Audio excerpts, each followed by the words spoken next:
Mesdames, Messieurs, bien le bonjour à toutes et à tous. Merci encore de vous savoir très nombreux à être fidèles à ce programme prestigieux Horizon Midi sur les antennes d'Horizon 3 Télévision de lundi à vendredi entre 10h et 12h. Les détracteurs de l'information qui répondent encore présents à l'appel de leur devoir ce matin. Le devoir d'informer, le devoir de divertir et même le devoir d'éduquer en respectant la déontologie qui encadre le métier du journaliste au Cameroun. Et à cet effet, Julio Arcel Job, ressortissant de la région du littoral, il est encore avec nous. Il aura ainsi la lourde responsabilité d'analyser et même de décrypter les sujets qui lui seront déposés sur la table ce matin. Avec lui, on parcourra bien sûr le monde pour faire allusion à l'actualité qui bat son plein de ce côté. Juste en face de lui, l'intrépide, l'indescriptible Joseph Hassen Mbatchogo, ressortissant lui originaire de la région du centre Cameroun, particulièrement de Hawaï pour être plus précis. Il répond encore présent à l'appel de son devoir ce matin. Il aura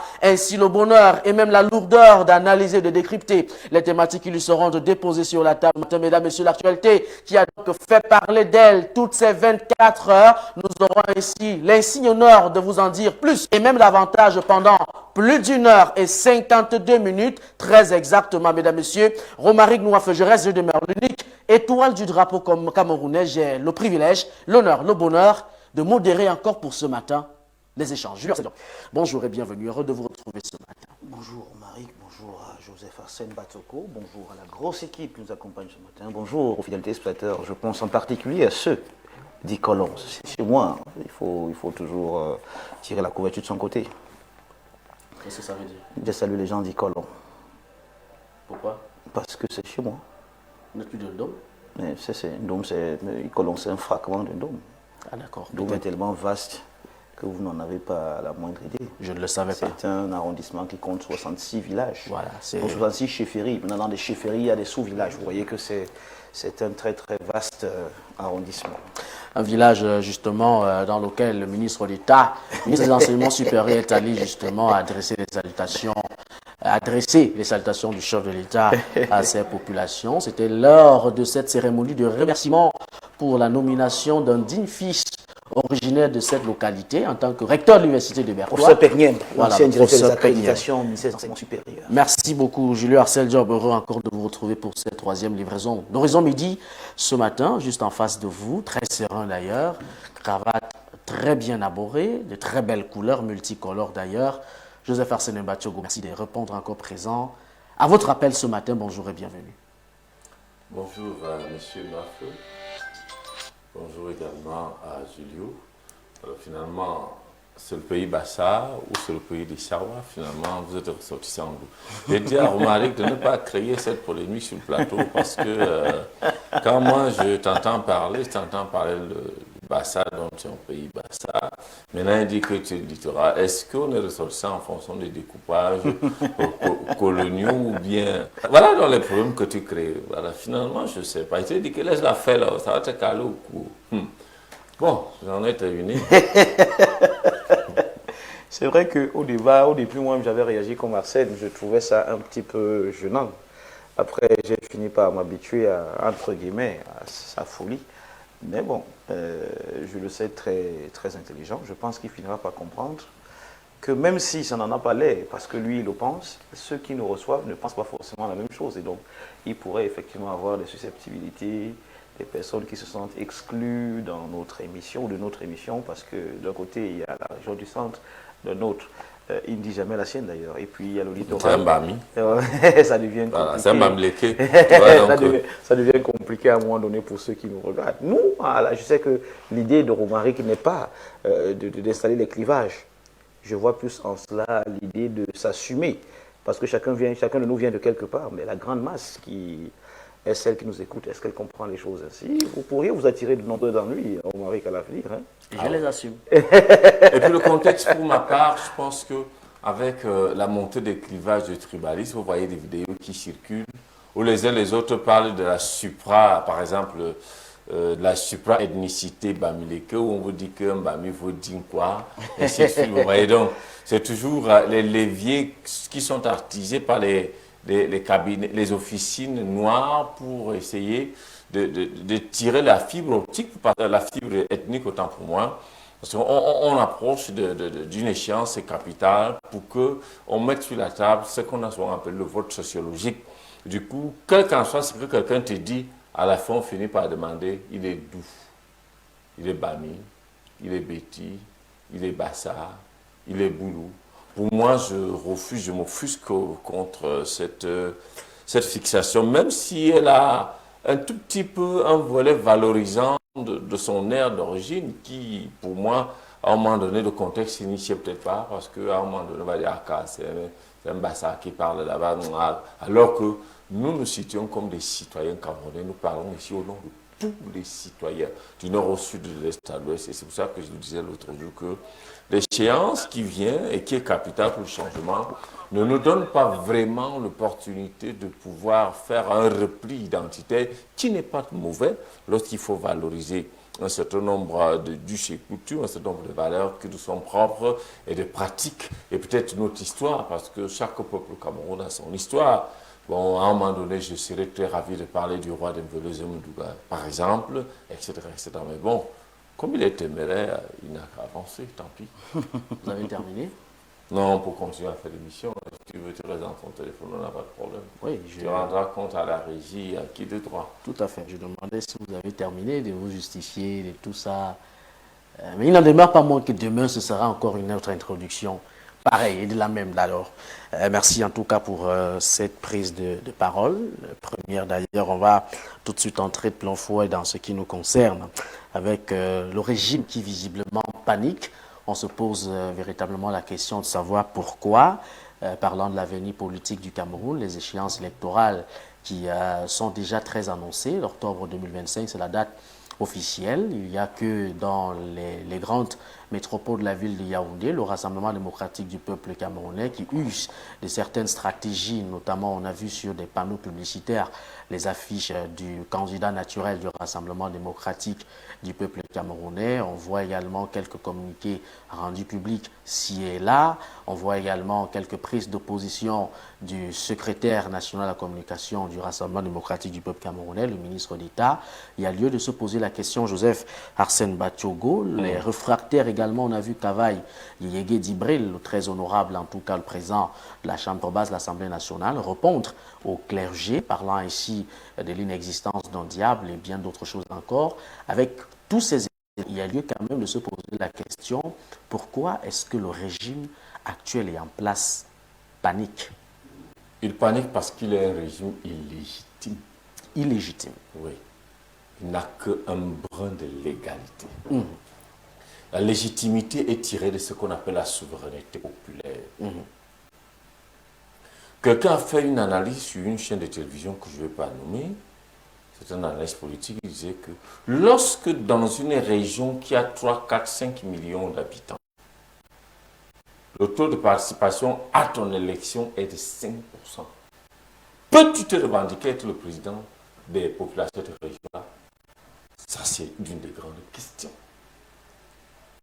Le Nord-Ouest, pour ne pas citer cette région-là, 5% taux de participation à l'élection, malgré le gonflage.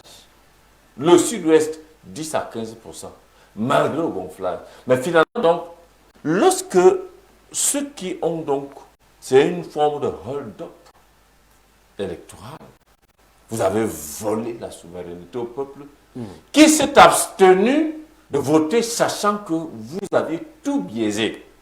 Alors vous êtes un leader illégitime. C'est dans cette illégitimité, justement, que les turiféraires paniquent. Parce que, quoi qu'on nous dise, la multiplication des poches ou des pôles de distraction ne porte plus le résultat. On a le sentiment, on constate que les citoyens du peuple camerounais restent concentrés sur l'objectif, le vote pour le changement en octobre 2025. Du coup, donc, l'engouement, d'abord la mobilisation des leaders d'opinion. On a d'un côté les artistes et musiciens, les acteurs de la société charismatiques comme les maîtres et autres. Vous avez l'Église catholique qui, en son sein, regorge 20 millions de fidèles estimés, avec un potentiel électoral de 15 millions seulement à l'Église catholique. Et que quand il y a eu les premiers sorties avec Monseigneur, l'évêque de Yagoua, l'évêque de Gaoundéré, par exemple, on disait que non, il parle en nom propre, ce n'est pas l'opinion de l'Église catholique. Mais maintenant que le conseil épiscopal, qui est donc l'instance dirigeante suprême de l'Église catholique romaine au Cameroun, a pris fait et position, il est bon temps que la panique, la peur change. On va donc essayer, comme ce fut le cas hier, d'introduire quelques sujets de distraction, essayer de surfer sur la sensibilité émotionnelle et fantasmagorique du peuple comme le football, mais sauf que ça ne paye plus. Tout à fait. Julien Arsène parle ici de l'illégitimité du régime en place, mais sauf qu'il y a, qu'on nous rend public chaque jour des textes faisant ici allusion ou faisant croire aux populations que voilà, l'OLDPC est bel et bien légitime dans son fonctionnement. Hier, on a encore vu le Conseil constitutionnel rejeter la demande justement du corps constitué des avocats du mouvement pour la renaissance du Cameroun. Ils se sont dit être incompétents justement pour arbitrer cette affaire. Est-ce que vous partagez jusqu'ici le point de vue de Joseph Arsène ou alors d'autres arguments pour vous suffisent pour démontrer et justifier la panique véritable dans laquelle est plongé le régime en place? Écoutez, j'aime bien nous dire, je le disais encore hier chez un confrère, que la fin, quand elle pointe, tout le monde sait que c'est la fin. Il n'y a pas de... On n'a pas à vous la raconter. Quand elle arrive, la fin, on sait que c'est la fin. Et il faut noter que toute chose a une fin.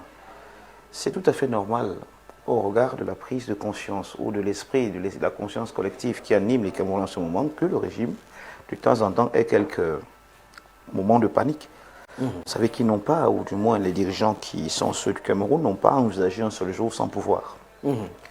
Donc s'imaginer un seul instant le perdre, ça relève effectivement de quelque chose qui est effrayant pour eux. Donc, il est tout à fait normal d'observer quelques paniques de temps en temps, quelques actions désespérées visant à je ne sais pas, à remodeler la conscience collective, parce que celle-ci, naturellement, il faut le dire, est l'élément déclencheur de la souveraineté du peuple.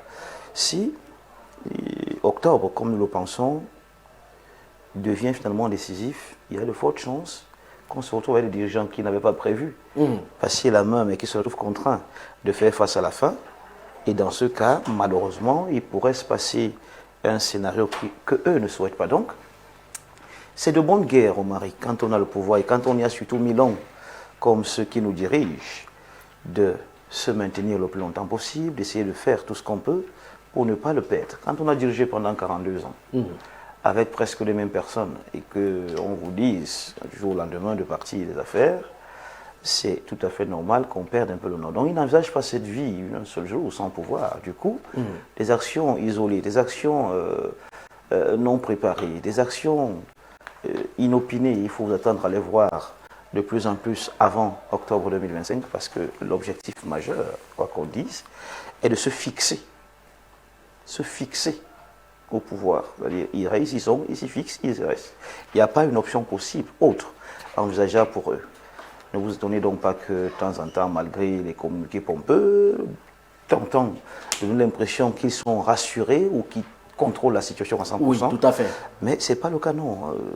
Et ce n'est même pas la première. On l'a vu également, ce régime paniqué lorsque le chef de l'État avait passé tout à fait, entre autres, à l'étranger. Les signes de la fin ne trompent pas. Voilà. Et quand ils sont là, et comme j'aime bien le dire, rien n'est éternel.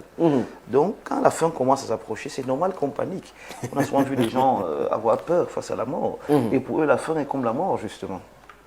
Merci en tout cas pour ce sujet d'entrée, quelques éléments justement qui justifient véritablement la panique dans laquelle est plongé le régime en place. Il n'y a que l'opposition aujourd'hui, entre autres Cabral Libi et entre autres le professeur Maurice Kamto. Ils sont très nombreux, Nietzsche, lui également n'est pas en reste, qui secoue visiblement ce régime en place. Maurice Kamto, lui, qui semble perdre beaucoup de sommeil. parce que sur le plan de la loi, il se rassure que tout fonctionne normalement, il se rassure que rien ne soit violé. Et d'ailleurs, certainement avec Joseph Arsène, on en parlera tout à l'heure de ce rejet visiblement ou alors visible au Conseil constitutionnel. C'était hier. Ils se sont sentis justement, ils ont déclaré être très incompétents justement pour arbitrer cette affaire-là. On aura certainement le temps d'en parler. Mais après la légère transition, mesdames, messieurs, on reviendra certainement pour la rubrique On en parle. Mais avant, avec vous, Joseph Arsène, le fait d'actualité qui vous a marqué pour ce jour. Alors, il y a, je rentre dans notre corporation. Oui. Pour parler du directeur de publication dont j'ai du mal à appeler confrère. Oui, Paul Ngouaré Kindji. Paul Ngouaré Kindji, DP du journal, je crois que c'est Réalité Plus. Réalité Plus. Voilà. Qui a été assigné à comparaître par citation directe par le professeur Bao. Tout à fait. Oui, pour des faits de diffamation, propagation de fausses nouvelles, atteinte à X, ainsi de suite.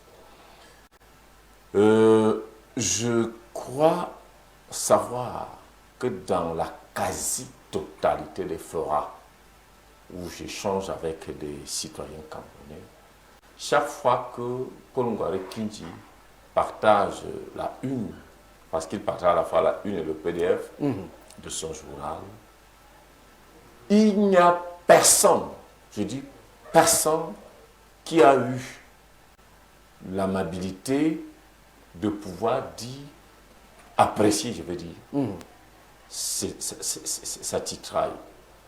Parce que c'est dans un langage partisan et cartésian extrêmement familier qui n'a rien à voir du tout avec le noble métier que nous autres avons embrassé. Il s'appelle ce style de la satire. Non, ça n'a rien à voir avec la satire. Absolument rien. Absolument rien. Ça, c'est ce qu'ils disent, hein? C'est comme ça qu'ils disent. Absolument rien. Encore moins que la satire. Je me souviens, nous avons eu un débat. La satire est un genre littéraire et non un genre journalistique. Dans le genre journalistique, on parle plutôt de biais. Oui. Et ça encore, on connaît le journal Le Popoli, qui est également un autre style humoristique, comique, journalistique, imagé. Mais son style sort de l'inédit, sort du commun. Et voilà qu'il a trouvé garçon sur son chemin, professeur pour là-bas à Oyono, qui a donc décidé de le traîner en justice. Va-t-il compter sur... parce que pour lui, il affirme haut et fort que son journal est un journal de gombo. Mais sauf que dans la pratique de ces métiers, quand tu sors des règles, le gombo devient sucré. Il y a un prix du gombo que tu finiras par payer. En étant un professeur de droit publiciste de très haut vol et qui est capable de se défendre lui-même. Tout à fait. Et ou de se constituer un conseil pour les formalités, il faudrait que ce garçon de Paul Ngouaré Kindji s'arme des vrais outils et armes juridiques pour pouvoir s'en sortir. Parce que pour moi, lorsque celui-là, par exemple, s'il advienne que la justice le condamne à une peine d'emprisonnement ferme avec des amendes, on va encore dire que la corporation est persécutée. Non, il ne s'agit pas de persécution. Il ne s'agit pas de persécution. Même les Saintes Écritures disent que quand vous souffrez comme coupable, c'est-à-dire que vous avez commis un péché et que vous subissez les conséquences de ce péché, on ne peut pas parler de martyre, on ne peut pas parler de persécution. Vous ne récoltez que ce que vous avez sémé. Ce Paul Ngouaré Kindji que j'ai connu en 2000-2001, je chroniquais dans une émission sportive qu'il présentait à Magic FM, on appelait ça Samedi Olympique. À Magic FM, on passait le matin entre 6h et 8h cette émission. Je suis fort étonné de le voir dans des réseaux gombotiques.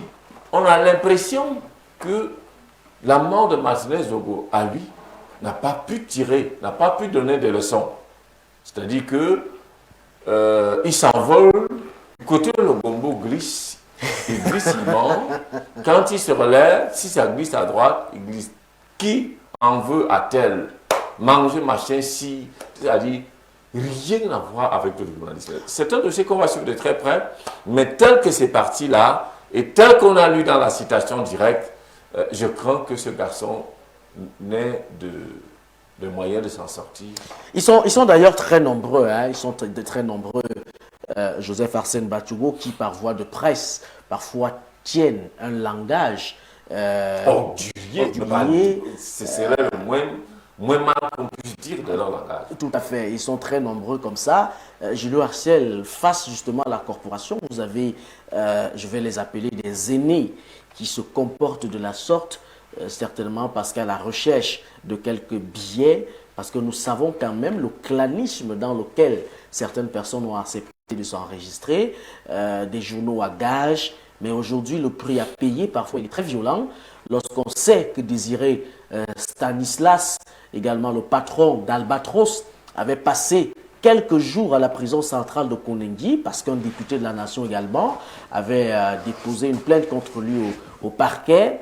Aujourd'hui, Paul Gouari Kindji, est-ce que vous pensez que cette image vise effectivement à rehausser ou à redorer le blason du métier que nous exerçons, le journalisme? Moi, je ne parle même pas très souvent de lui. Je pense que Arsène a parlé pour nous deux. Donc, je vais peut-être me réserver de parler de lui. Non, toutefois, s'il faut faire un commentaire sur le journalisme en question, le journalisme même en question, c'est-à-dire la profession que nous pratiquons, on est journaliste de manière au Cameroun selon la loi. On est passé par une école qui forme à cet effet et qui vous délivre un diplôme à la sortie. Ou alors, on a des aptitudes qui nous permettent de récolter une information, de récolter des données et traiter une information pour en faire quelque chose de digeste, un fait. Cela fait de vous un journaliste. Maintenant, une fois que cela fait de vous un journaliste, on vous identifie comme tel lorsque vous êtes détenteur de la carte de presse. La carte de presse est naturellement c'est une commission qui est présidée par généralement des propriétaires de médias. Actuellement, je pense que c'est le patron de Kinox qui préside cette commission-là. C'est Véran Tchouk. Donc, il faut comprendre que même si on devient journaliste de deux manières au Cameroun, c'est la carte de presse qui vous identifie comme tel. Je ne sais pas si ce monsieur a une carte de presse. Et si c'est le cas, il faudrait aller questionner les mécanismes par lesquels il aurait reçu. Parce qu'une commission normale ne peut pas délivrer une carte de presse à Paul Gouari Kindji. On ne peut pas l'identifier comme un journaliste. Au Cameroun, ça serait un véritable désastre. Ce serait même le début de la fin de notre noble profession. Alors, quand je le dis, je reviens sur quelques aspects de la pratique ou des pratiques de cet homme qui me gênent énormément. C'est-à-dire, quand vous voyez Réalité Plus, d'abord que c'est quelque chose qui est ventilé presque partout par des idiots comme lui. Non, on va rester courtois. On reste courtois sur le plateau. Excusez-moi s'il vous plaît. Idiot n'est pas une insulte. Non, enlevons. Je n'enlève rien. Restons. N'est pas une insulte. Restons. Vous devez savoir restons objectifs. Idiot est un État. Non, pas une insulte. Justement, c'est un État. C'est pas faux de le dire. C'est un État qui range quelqu'un dans une catégorie nette, claire et identifiable. D'accord, mais on ne va pas rester, on reste courtois. Mais qu'est-ce qui fait de moi? On ne va pas utiliser des mots grossiers. Qu'est-ce que vous appelez grossier? Idiot, c'est pas grossier. Non, allons-y. Il s'agit s'agit peut-être, Arsène l'a si bien dit tout à l'heure, peut-être pas d'un confrère selon Arsène, non, je vous mais dis, on parle. Je maintiens, bon, lui aussi, il peut me citer à comparaître. Hein. Je dis que c'est un idiot. C'est un idiot, je le dis et je maintiens encore. Je comprends votre gêne, c'est votre plateau et vous avez parfaitement le droit d'essayer de me recadrer, sauf que vous le faites pour à peu près rien. Dire qu'il est idiot ne veut pas dire qu'on l'a insulté, on a simplement dit ce qu'il est. Vous voyez ce qu'il fait de la profession? Foutez la paix à Paul Montazé. Il vous doit quoi? Voilà un titre. Et vous me dites que cet homme-là n'est pas idiot. Non. C'est que c'est vous qui ne l'aimez pas. Allez-y. Alors, je suis très gêné de cet homme et ce qu'il fait du journaliste, surtout l'image qu'il envoie du journaliste camerounais à l'étranger. Aujourd'hui, lorsque vous postulez pour être un consultant, on ne vous prend pas, un correspondant, on ne vous prend pas au sérieux. Je vous dis, en connaissance de cause, vous postulez auprès des chaînes étrangères pour être consultant, on ne vous prend pas au sérieux. Vous voulez écrire pour un média français en ligne, vous voulez écrire pour autre chose, on ne vous prend pas au sérieux, c'est très énervant. Alors, quand ceux qui les titres du Cameroun tombent sur ce type de une, avec ce type de titrail-là, comment pensez-vous qu'ils vont nous prendre au sérieux? Donc, ce qu'il fait à la vérité ne nuit pas qu'à son image, encore que lui, il s'en fout pas mal, comme vous avez dit, Arsène l'a dit, il glisse de gombo en gombo. selon que ça glisse bien ou pas. C'est à nous qu'il nuit. Voilà, pour être essayez, vous allez voir, postuler pour être rédacteur même en ligne d'un journal français ou belge, on ne vous prendra pas au sérieux. Oui, pour être même. C'est comme vous avez écrit, pour être bénévolement, peut-être à l'antenne. Ça peut ressembler à quelque chose. Les téléspectateurs doivent savoir peut-être aussi de quoi est-ce qu'ils se traitement. Il n'y a que le journal Réalité Plus, peut-être vous l'aurez à l'antenne tout à l'heure avec le concours de la réalisation, si elle nous le permet. Le professeur Abba Oyono, votre bavardage sur tous les plateaux contre les ministres Jacques Famindongo et Louis-Paul Motazé, c'est pourquoi en 10 ans, vous avez reçu 34 millions de francs CFA de primes de recherche. Qu'avez-vous fait avec? Voilà, c'est une double interrogation. Nous sommes encore sur le journal. Rodrigue Jean-Jacques Dié, nous sommes encore sur le journal, merci beaucoup. Et vous le constatez donc en page 6 et 7 de la une justement de ce journal paru en kiosque, c'était je crois le 20 janvier 2025. Il dit clairement que depuis l'annonce par le ministre d'État et même le début effectif des paiements de la 4e tranche de la prime pour la modernisation de la recherche universitaire, l'un des soutiens affichés du président du MRC s'est lancé dans une campagne de vitupération, de diffamation et même de désinformation. Les insultes et même l'attitude irrévérencieuse du professeur Abba Oyono Jean Calvin ont pour unique destinataire le ministre d'État, ministre de l'Enseignement supérieur, accusé de retenir volontairement, comme il le dit, l'argent des enseignants. Voilà donc ce que Paul Gwari Kindi affirme. Peut-être pour savoir de qui il s'agit, nous avons également son image, sa photo qui sera également mise à l'entrée de publication de plus pour Paul Gwari Kindi pour savoir exactement de quoi est-ce qu'il s'agit. Voilà, le voilà. Et Joseph Arsène Batsogo a donc bien fait de le dire que dans les années 2001, effectivement, il était effectivement dans une radio, voilà, Magic FM, une radio de la place. Et à la suite de cette presse ou de cette parution, le professeur Abba Oyono, qui s'est saisi de l'affaire et a donc adressé aux concernés une véritable citation directe l'an 2025 et à la requête de M. Abba Oyono Jean Calvin, CNI, comme vous le constatez, né à Foulassi et bien d'autres encore, donne citation directe à M. Gwari Kindi Paul.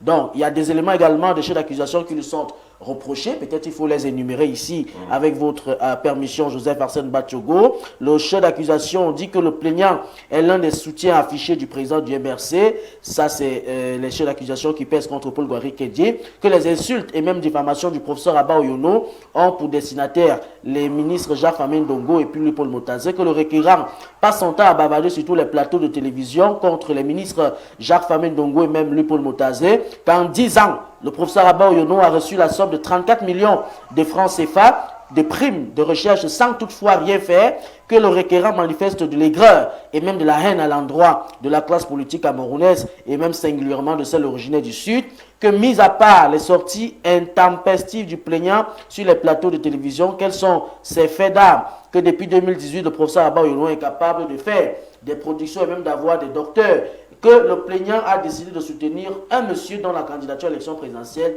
n'est possible que dans les esprits, que dans son esprit bouleversé. Donc, voilà ce que le monsieur qui est à l'antenne reproche au professeur Abba Oyono, qui lui, à son tour, lui a donc servi une véritable citation directe, quelque chose d'accusations qui ont été présentées ici. Peut-être il faut aussi le rappeler, le professeur Abba Oyono qui vit pourtant chez lui, qui s'est construit une très belle maison dans la ville de Yaoundé avec son salaire perçu en tant qu'enseignant d'université. C'est quand même un peu aberrant de voir un directeur de publication venir tenir de tels propos. On se pose la question sur quel fait, sur quelle base, il se base sur quoi concrètement, quelles sont ses sources. C'est toute la question aussi. Il ne s'agit même pas des sources. Il s'agit... Il compte sur la couverture de ces deux figures, le ministre d'État et le ministre des Finances. Qui présente des signes d'instabilité mentale. Ah bon? Oui, il faut le dire ici. Gwari Paul Kindi est fou. Oui. Il est fou. Non, j'ai dit présent des signes d'instabilité mentale. Quand tu as la logique du raisonnement. Oui. Lorsque vous êtes professeur. Oui, pour celui qui nous regarde au quartier, on se dit non. J'ai dit des signes, je n'ai pas dit qu'il est mentalement instable. D'accord. Voilà. Ces agissements nous donnent l'impression. Donc, pour un professeur d'université de rang magistral comme Abba, est-ce que les primes de recherche sont une faveur? C'est toute la question. Et, Ça fait partie de son salaire. et 34 millions en 10 ans. Ça Même semble si être c'est suffisant. 100 millions, Julio Arcel. j'ai dit ceci. Ça fait 3,4 millions seulement, je crois, c'est 3 millions par an. Mais voilà, même si c'est 100 millions, beaucoup moins. En fait, Beaucoup moins. comme Romaric le dit, même si c'est comme 100 Arsène le dit, même si c'était 1 milliard, Il le mérite. du moment où le cadre réglementaire permet qu'il ait accès à ce montant, quand vous êtes professeur d'université, le salaire, c'est justement parce que le pays ne fonctionne pas bien. On n'a pas besoin de décaler les primes de recherche avec les salaires. Ça se calcule, ça se paye soit mensuellement, soit trimestriellement, soit semestriellement ou annuellement. Ça se paye comme ça. Je 34 crois que millions pour les- un professeur au rang de professeur à bas en 10 ans. Et on C'est vient une en somme. faire un titre là. encore qu'on est même presque certain que ça pourrait ne même jamais Ne même avoir ce jamais. montant. Tout à fait. Julio, une seule consultation de haut niveau d'un professeur d'université de droit public comme C'est vrai, celui-là, c'est vrai. c'est au bas de 50 millions. C'est vrai, c'est un À constitutionnaliste quand même. À l'étranger. C'est vrai. Une seule consultation. Parce qu'on te paye en euros, en devises étrangères. J'ai dit, au bas mot, c'est 56 millions. Au bas mot, une seule expertise. Ou alors, un seul séjour dans une université sérieuse comme collaborateur ou alors professeur itinérant. 34 millions là, c'est des pipis de chat. Alors, on attendait quand même de voir le CNC, le Conseil national de la communication. se Non, le saisir. Conseil national ne peut pas intervenir. Ah bon? Oui, ce machin ne peut pas intervenir. Pourquoi? Parce qu'il s'agit des membres du gouvernement. Le CNC, c'est un machin. Mais bien sûr, voilà les dérives sur lesquelles on devait frapper le lendemain. On les a vus frapper, certains. Disons, voici une dérive de la presse qui devait être frappée. J'ai dit le lendemain de la publication. Jusqu'à aujourd'hui, ils sont silencieux. Paul Ngouari Kindji est donc un protégé Mais attends, du régime, du il système. parle en faveur des membres du gouvernement, du ministre d'État, Du ministre des Finances. Il parle en Ils sont faveur. très nombreux d'ailleurs. Voilà. Les deux sont quand même des caïds et des classiques du régime du renouveau. Je sais bon qu'un Caraboussé va en parler étant placé où tu veux qu'il parle et que demain on le fasse sauter. C'est pour ça qu'on dit que cette affaire, c'est une affaire de deux poids, Deux deux mesures. mesures. Pour ne pas être d'ici, pour revenir sur le Kangouaré. Pour sortir. Ah bah, quand vous êtes professeur de rang magistral, vous ne percevez pas les mêmes primes de recherche comme un chargé de cours assistant, ou comme un chargé de cours, ou plus seulement comme un maître de conférence. Alors, quelqu'un parle de 10 ans, il parle de 34 millions et il vient demander qu'est-ce qu'il en a fait de ça. C'est toute la question. Venez me poser la question de justifier qu'est-ce qu'ils ont fait de mon salaire, qui n'est pas une faveur, qui n'est pas un don. Comme on chante souvent, on prend l'argent dans les caisses de l'État, nos impôts, et on dit que c'est un individu qui en a fait don. Julio Arcel, est-ce que Moi, finalement, mes impôts, est-ce qu'on peut croire? Je termine. Est-ce s'il te plaît. allez-y, allez-y, en une seconde, allez-y. Je prends je travaille, je coule la sueur, je fais des recherches, je produis des articles scientifiques et j'ai donc droit à la prime en tant qu'enseignant dans une université.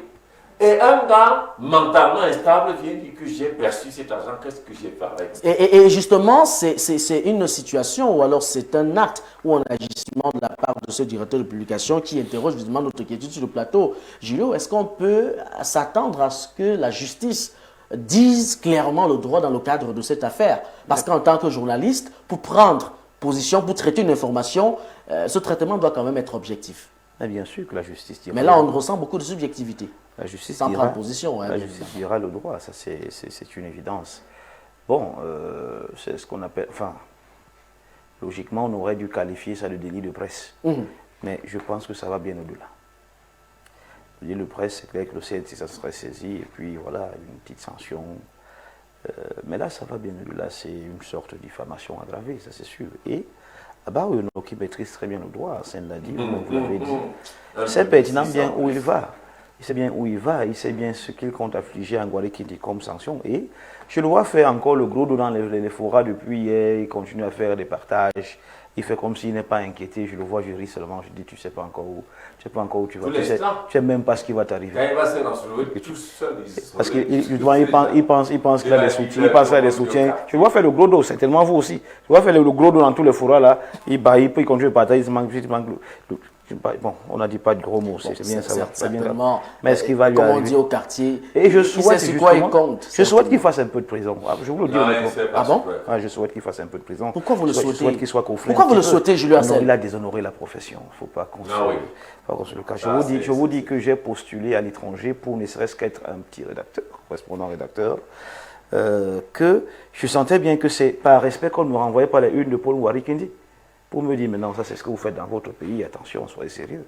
On ne peut pas, il fallait justement rédiger bénévolement 1, 2, 3, 4 fois pour se dire ah tiens. Mais on a vu des journalistes ici bénéficier des bourses à Radio France malheureusement, Internationale sans vous n'avez pas l'impression qu'elle diminue de plus en plus. Chalabo Solobar en était certainement. Dans notre génération, qui en a eu? C'est-à-dire, pour notre génération, là, je nous mets tous. Le Cameroun est de plus en plus exclu. Mais nous sommes de plus en plus exclus, Arsène, c'est ça qu'il faut dire aux gens. Il faut avoir beaucoup de chance pour avoir des programmes. Et vous me direz encore que là encore, ça a été du favoritisme, si je le dis ici. Bénéficier d'un programme comme celui de Reporters sans frontières, à plusieurs reprises, comme les nôtres, c'est de la grâce. Vous me direz que non, c'est parce qu'il y a des rapprochements avec des noms. Ben non, c'est le mérite. C'est le mérite. Il faut justement être hyper percutant, hyper bosseur pour intégrer ces programmes-là. Je les ai intégrés à 3 reprises déjà. C'est ça la bonne école. C'est là où on faut. Maintenant, quand vous avez des gens comme le Paul Ngouari Kindi qui renvoient une autre image de notre profession à l'international, je vous dis, je vous ai pris ça. Essayez de postuler comme un correspondant classique pour un média étranger, même pour une presse en ligne, proposez-vous comme rédacteur. Vous verrez la réponse avec beaucoup de courtoisie, qu'on ne vous dit pas que non, vraiment ce que vous faites dans votre pays là, c'est du gros n'importe où. Dans notre génération, qui a eu une bourse récemment? Qui est-ce qu'on a envoyé quelque part? Personne. C'est toute la question. Personne. Même s'il faut dire que ce directeur de publication, il est de moins en moins accessible. C'est difficile pour lui de vous répondre au téléphone. On a l'impression, on ne sait pas de quoi il se reproche. Bon, on espère certainement que ce sont ces multiples occupations qui... non, mais le bobo qu'il mange est de plus en plus puissant. Il ne se retrouve plus au même niveau. Acceptons de mettre ça dans dans l'écosystème des occupations quotidiennes. Ben écoutez, les Camerounais ont une mentalité, quand vous galérez ensemble, vous êtes des copains de métier, vous êtes des amis de longue date, dès que le décret tombe, entre guillemets, et que son heure a sonné, alors il déchire le carnet d'adresse des anciens amis, il se constitue un nouveau carnet d'adresse des nouvelles personnes avec qui parfois aussi, Arsène, la profession l'exige.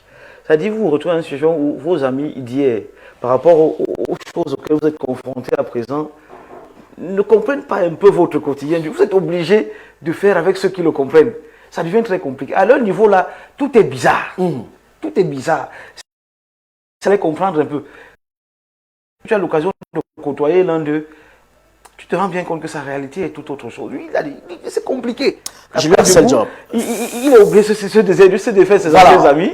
On va considérer que ce soit, on va considérer que ceci reste justement notre fait d'actualité pour la rubrique On en parle.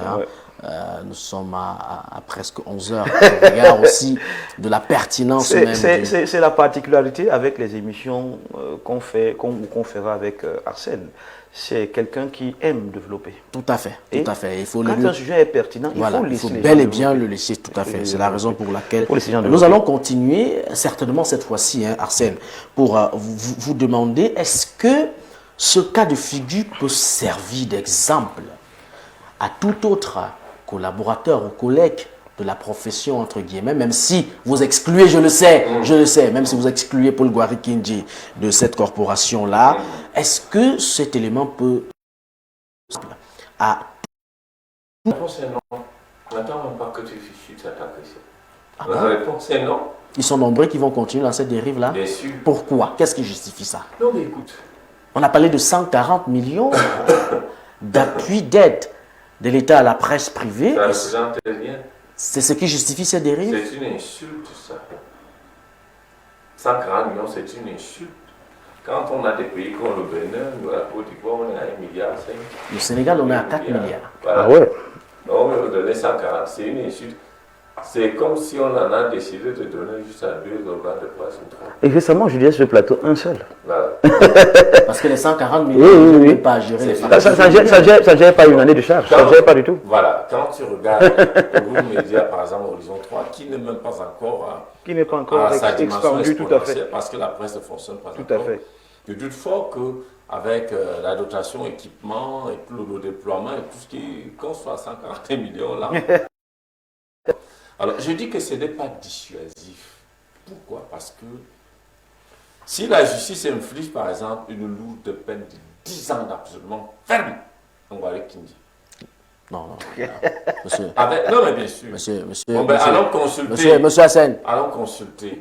Quoi, le code de procédure pénale? Non, allons consulter les faits qui lui sont reprochés. Si on fait un cumul de condamnations, diffamation par exemple, les accusations, comment on appelle? Les fausses accusations. Non, dénonciation calomnieuse, atteinte à si, etc.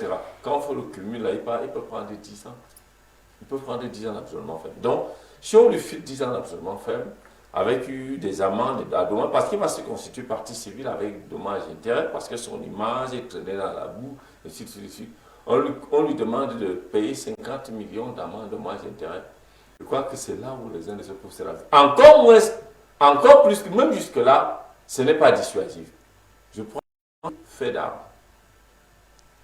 Les pilleurs de la République sont combien à Kondengui aujourd'hui? Presque tout le gouvernement. Oui, ils sont innombrables, oui. Avec les officiers supérieurs de l'armée. Mais on a le sentiment, pas comme le sentiment, on constate que le pillage augmente davantage. Ceux qui sont dehors pillent davantage, plus même que ceux qui sont dedans. Parce que les quelques rares qui ont rejoint le 11e ou le 40e gouvernement de Kondengui, je ne parlais par exemple de cas de Mbembo qui est sûr de tous. Quand on vous raconte ce qu'on a trouvé dans ces ranges et trucs privés et les montants dont on les reproche, vous posez la question que est-ce qu'il était en léthargie profonde, est-ce qu'il était dans le coma au moment où on condamnait les autres, mais quand il s'est réveillé, n'a-t-il pas appris les informations? Et il y a autre chose, dans notre cas de figure, c'est les voyages, l'immigration clandestine des Camerounais vers l'étranger. Sachant que sur 1000 chances, ils ont une pour y arriver. Au vu des difficultés à traverser le désert, à traverser les pays du Maghreb qui sont très hostiles, négrophobes, et également l'autre difficulté, traverser la branche de 12 km de la mer Méditerranée. Même quand tu réussis à traverser, tu tombes entre les mains de la police pour avoir les papiers d'immigrés.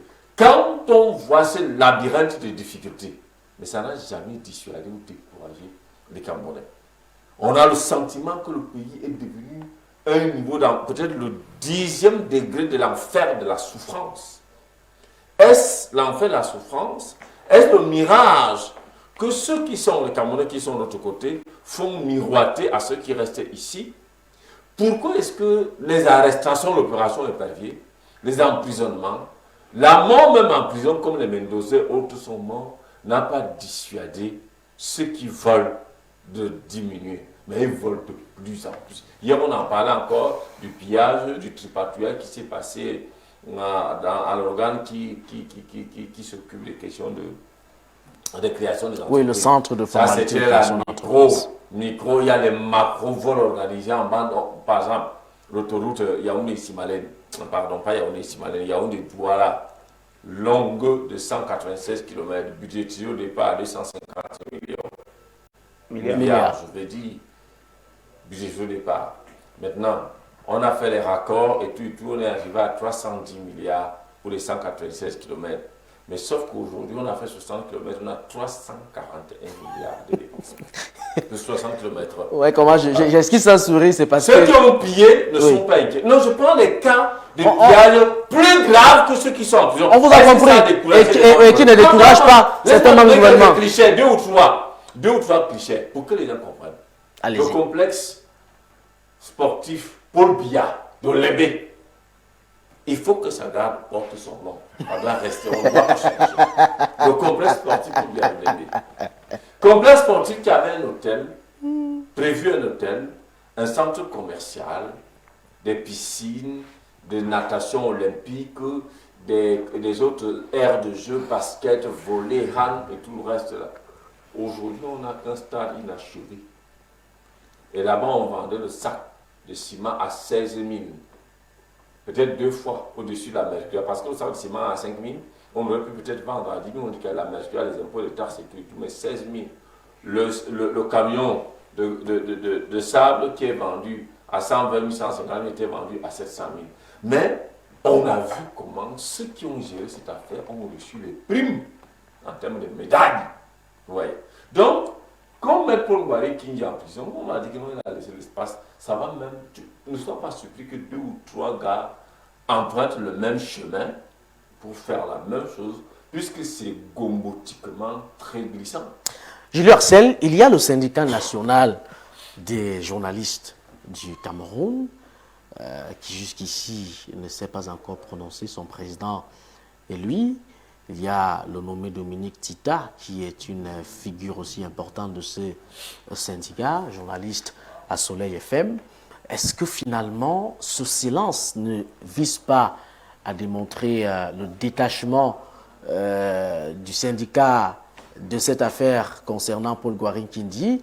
Est-ce que finalement, on ne veut pas apporter le soutien à celui qui autrefois était appelé confrère? Comment justifier également le silence de ce syndicat-là? C'est quand même un confrère, entre guillemets, qui est touché. Une autre question, c'est vrai que ce n'est pas moi qui pose des questions, c'est vous qui les posez. Pourquoi est-ce que ce syndicat devrait s'en occuper?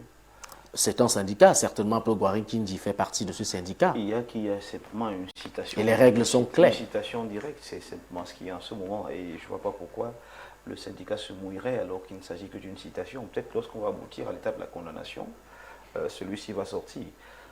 Pour l'instant, on n'en est qu'à la citation. Ça va, c'est pas. Et le syndicat fera quoi? Le syndicat va contraindre la justice. Que peut-il faire? Peut-être trouver des arguments, apporter des arguments contradictoires à tous ceux qui... La vérité, c'est que Ngouaré Kindji est indéfendable. C'est ça qui est vrai. Et puis voilà, on ne se réjouit pas de ce qui pourrait lui arriver. Mais je dis et je maintiens encore que s'il se retrouvait en prison pour quelque temps, ça ne me ferait à moi aucun mal.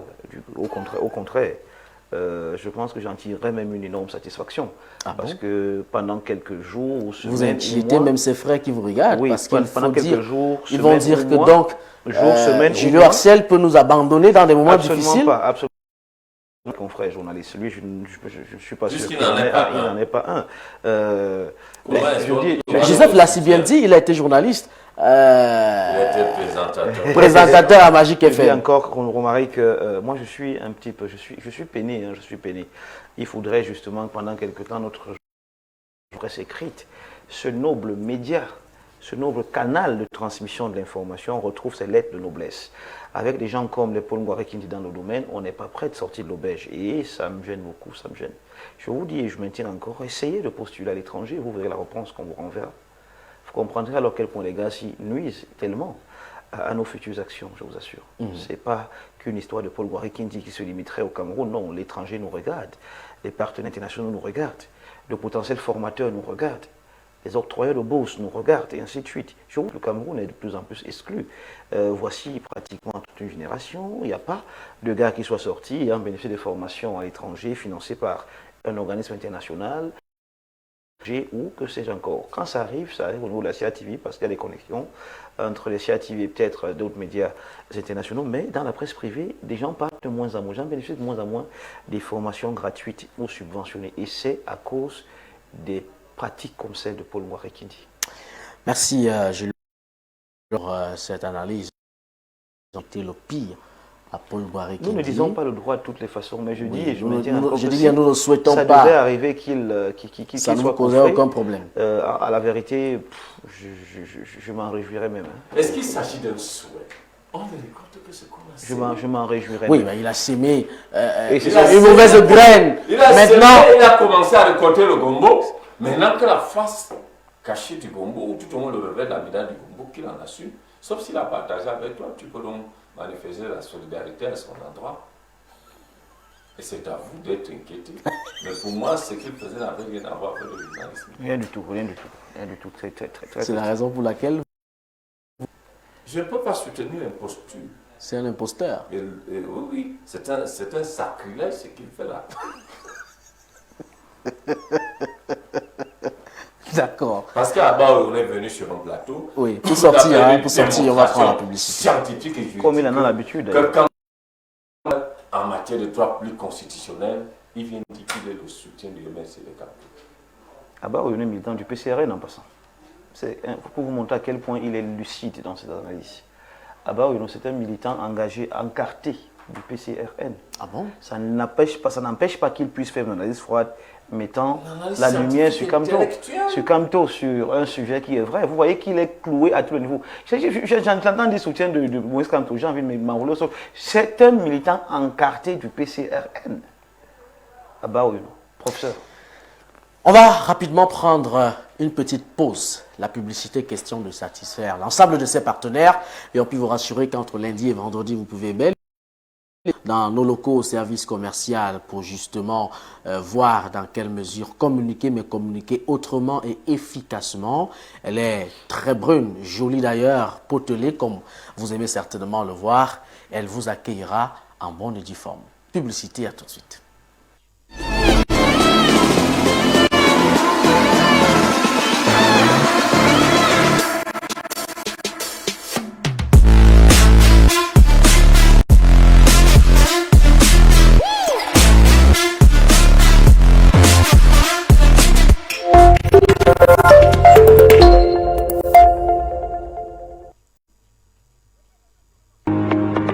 Situé en plein cœur de la ville d'Edea, dans le département de la Sanaga-Maritime, région du littoral, le centre de formation Together Weekend vous offre l'opportunité de vous faire former gratuitement dans les métiers des technologies de l'information et de la communication, à savoir bureautique, infographie, e-commerce, vidéo, informatique, mindset, réarmement moral et coaching.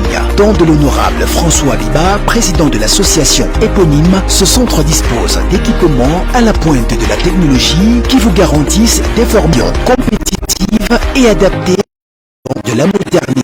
Population d'Edea, de Dizangué, de Puma, de la Dibamba, de Masok Sonloulou, de Mwanko, de Ndom, de Ngambé et de Ngouaïmassa. N'hésitez pas à saisir cette belle opportunité qui s'offre à vous pour bénéficier dès aujourd'hui de ces formations. Une seule adresse, le centre de formation gratuit au métier des TIC Together Weekend pour un développement inclusif et un avenir radieux. Infoline 697 95 61 91 682 18 41 01 696 12 59 82. Together Weekend, Charity and Love.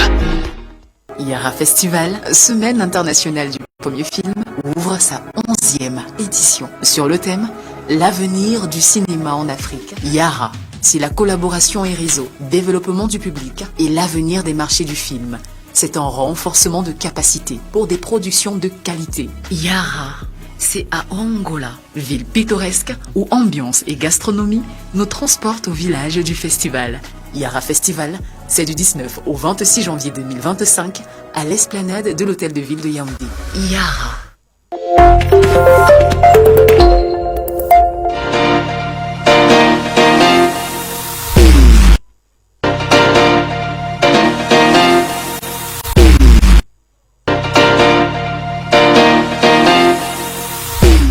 Vous l'avez donc constaté, hein, le Yara justement qui a choisi Horizon 3 Télévision comme partenaire particulier dans le cadre de la communication. On parle de cette 11e édition de la journée internationale du premier film Yara qui s'achève le 26 janvier prochain. Ce sera certainement au Hilton Hôtel. Nous allons tout de suite aller du côté du Mali pour embrasser justement cette annonce faite par Assimi Goïta. Celui-ci veut créer une industrie d'armement. C'est une annonce particulière, mon cher Julio Arsène Diop, en pays africain. Assez particulière au Maroc et surtout le cadre dans lequel elle intervient, cette annonce-là. C'était à l'occasion justement de la célébration du 64e anniversaire de l'armée du Mali. Le général Assimi Goïta, il faut rappeler qu'il a pris le pouvoir, il était colonel, aujourd'hui général, a annoncé sa ferme volonté d'implanter sur le territoire malien une industrie d'armement visant justement à réduire la dépendance du Mali aux fournisseurs étrangers. Une ambition assez forte qui mérite qu'on fasse un petit arrêt ce matin. Et nous faisons justement cet arrêt, mais alors un arrêt majeur pour décrypter cette actualité. Joseph Arsène Batiogo, vous êtes certainement très sensible face aux questions internationales, particulièrement celles qui intéressent l'Afrique. Une telle annonce, comment est-ce que vous l'accueillez? Votre analyse certainement avant d'écouter cette importante... Cet élément de nos confrères d'Africa 24, il faut le préciser. Tout à fait. Le Mali est l'un des pays que j'ai beaucoup apprécié pour l'avoir visité en 2010. J'ai fait 3 semaines au Mali, dans une mission d'expertise avec l'UNICEF. Oui. Donc c'est un pays que je connais au moins 3, 4, 5 villes. Au Mali, en Bamako, j'ai séjourné à Sikasso, à Ségou, à Mopti, à Kaï, sans parler seulement à Tombouctou. Ouais. Donc, c'était beau là-bas. Oui, il y a des originalités, des particularités au-delà de la saison qui est assez rude, le climat, je veux dire, parce que c'est un pays sahélien. À l'époque, c'était ATT qui était au pouvoir, à Manitou, Manitouri. Nous avons été reçus à des instances correspondantes à notre mission, au ministère de la Com, à la radio et télévision malienne, l'équivalent de la CRTV ici, à l'URTEL, l'Union des radios et télévisions libres du Mali, aussi auprès des partenaires de développement. Donc c'est un pays que je connais très bien, qui m'a beaucoup plu. Bon, maintenant, pour revenir sur l'annonce du président général, je pense que ce n'est pas une annonce dans le vide. C'est une idée qui a été savamment pensée et je crois que le Mali en a grand besoin. L'armement coûte cher et quand vous avez une assistance technique russe, chinoise, coréenne, si vous voulez, vous allez vous en sortir, vous n'avez pas un souci. L'industrie d'armement est l'une des plus grosses industries au monde qui génère énormément d'argent. Chaque État a besoin de se protéger, chaque État a besoin de lutter contre les fléaux de violence, chaque État doit se maintenir dans la paix. Le maintien de la paix, le maintien du calme, le maintien de l'ordre se fait avec les armes à feu. Vous avez besoin de matériel. Quand on dit armes à feu, les gens voient seulement le pistolet. Il y a toute la logistique tout autour. Et il faut le dire que depuis la création des États du Sahel, l'association, ils appellent ça quoi, l'AEF, le terrorisme a vraiment connu une baisse. Et aussi, surtout avec le départ de, comment on les appelle, la coopération militaire française. Donc, l'industrie militaire sera salutaire. Je crois que plusieurs pays africains devraient devenir des clients de cette industrie parce que, comme je le dis, les budgets des ministères de défense des pays africains sont extrêmement colossaux parce que beaucoup de pays africains, face à l'illégitimité du pouvoir, se donnent l'obligation de se maintenir par force. Par force. Et vous devrez constater que chaque fois qu'on fait une petite ouverture à la démocratie réelle, les régimes sont très vite balayés. Très vite balayés. Donc, Assimi, lui-même étant un militaire, il a des ambitions, stabiliser, pacifier le Mali. Le Mali est un vaste territoire. Je crois que c'est peut-être 30 à 40% du territoire malien qui est véritablement occupé. L'autre zone est jusqu'à la frontière avec l'Algérie, pour pouvoir contrôler cette frontière où les no man's land, les gens sans foi ni loi ont trouvé terre fertile, à dire tous ces groupes terroristes, extrémistes arabes et musulmans, islamistes, parce qu'il y a une différence entre musulmans et islamistes, se sont installés. Il en a besoin de réduire les budgets d'investissement dans l'achat du matériel militaire. Si on peut fabriquer sur place moins cher avec l'assistance technologique de ces pays partenaires alliés dans la coopération militaire. Pour dire davantage, avec ces pays voisins avec qui ils ont des rapports de coopération. Très bien. Et pourront se développer. Pour être justement, pour être au même niveau d'information, Julie Hercel, vous allez permettre qu'on puisse regarder cette légère vidéo du président, du général Assimi Goïta. On va justement revenir derrière pour interroger l'impact ou même encore l'implémentation d'une telle décision. Quels sont les avantages que peuvent tirer les autres pays africains? On se retrouve juste.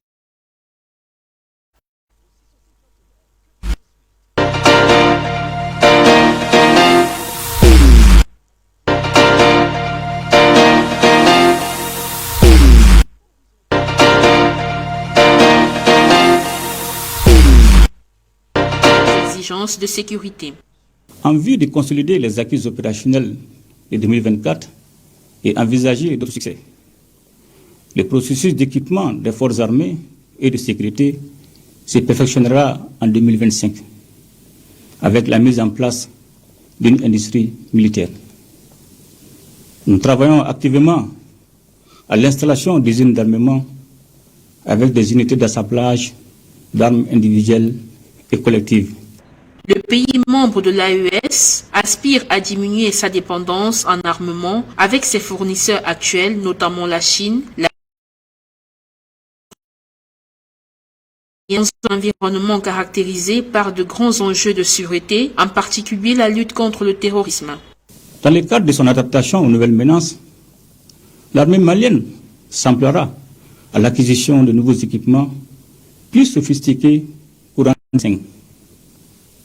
Nos infrastructures militaires, quant à elles, sont en pleine modernisation. Selon les observateurs, la mise en place de cette industrie d'armement au Mali pourrait non seulement révolutionner les aptitudes militaires du pays, mais également rehausser son rang dans le classement des forces armées en Afrique de l'Ouest, où elle se situe actuellement à la 3e place et à la 104e place au rang mondial, selon les données officielles.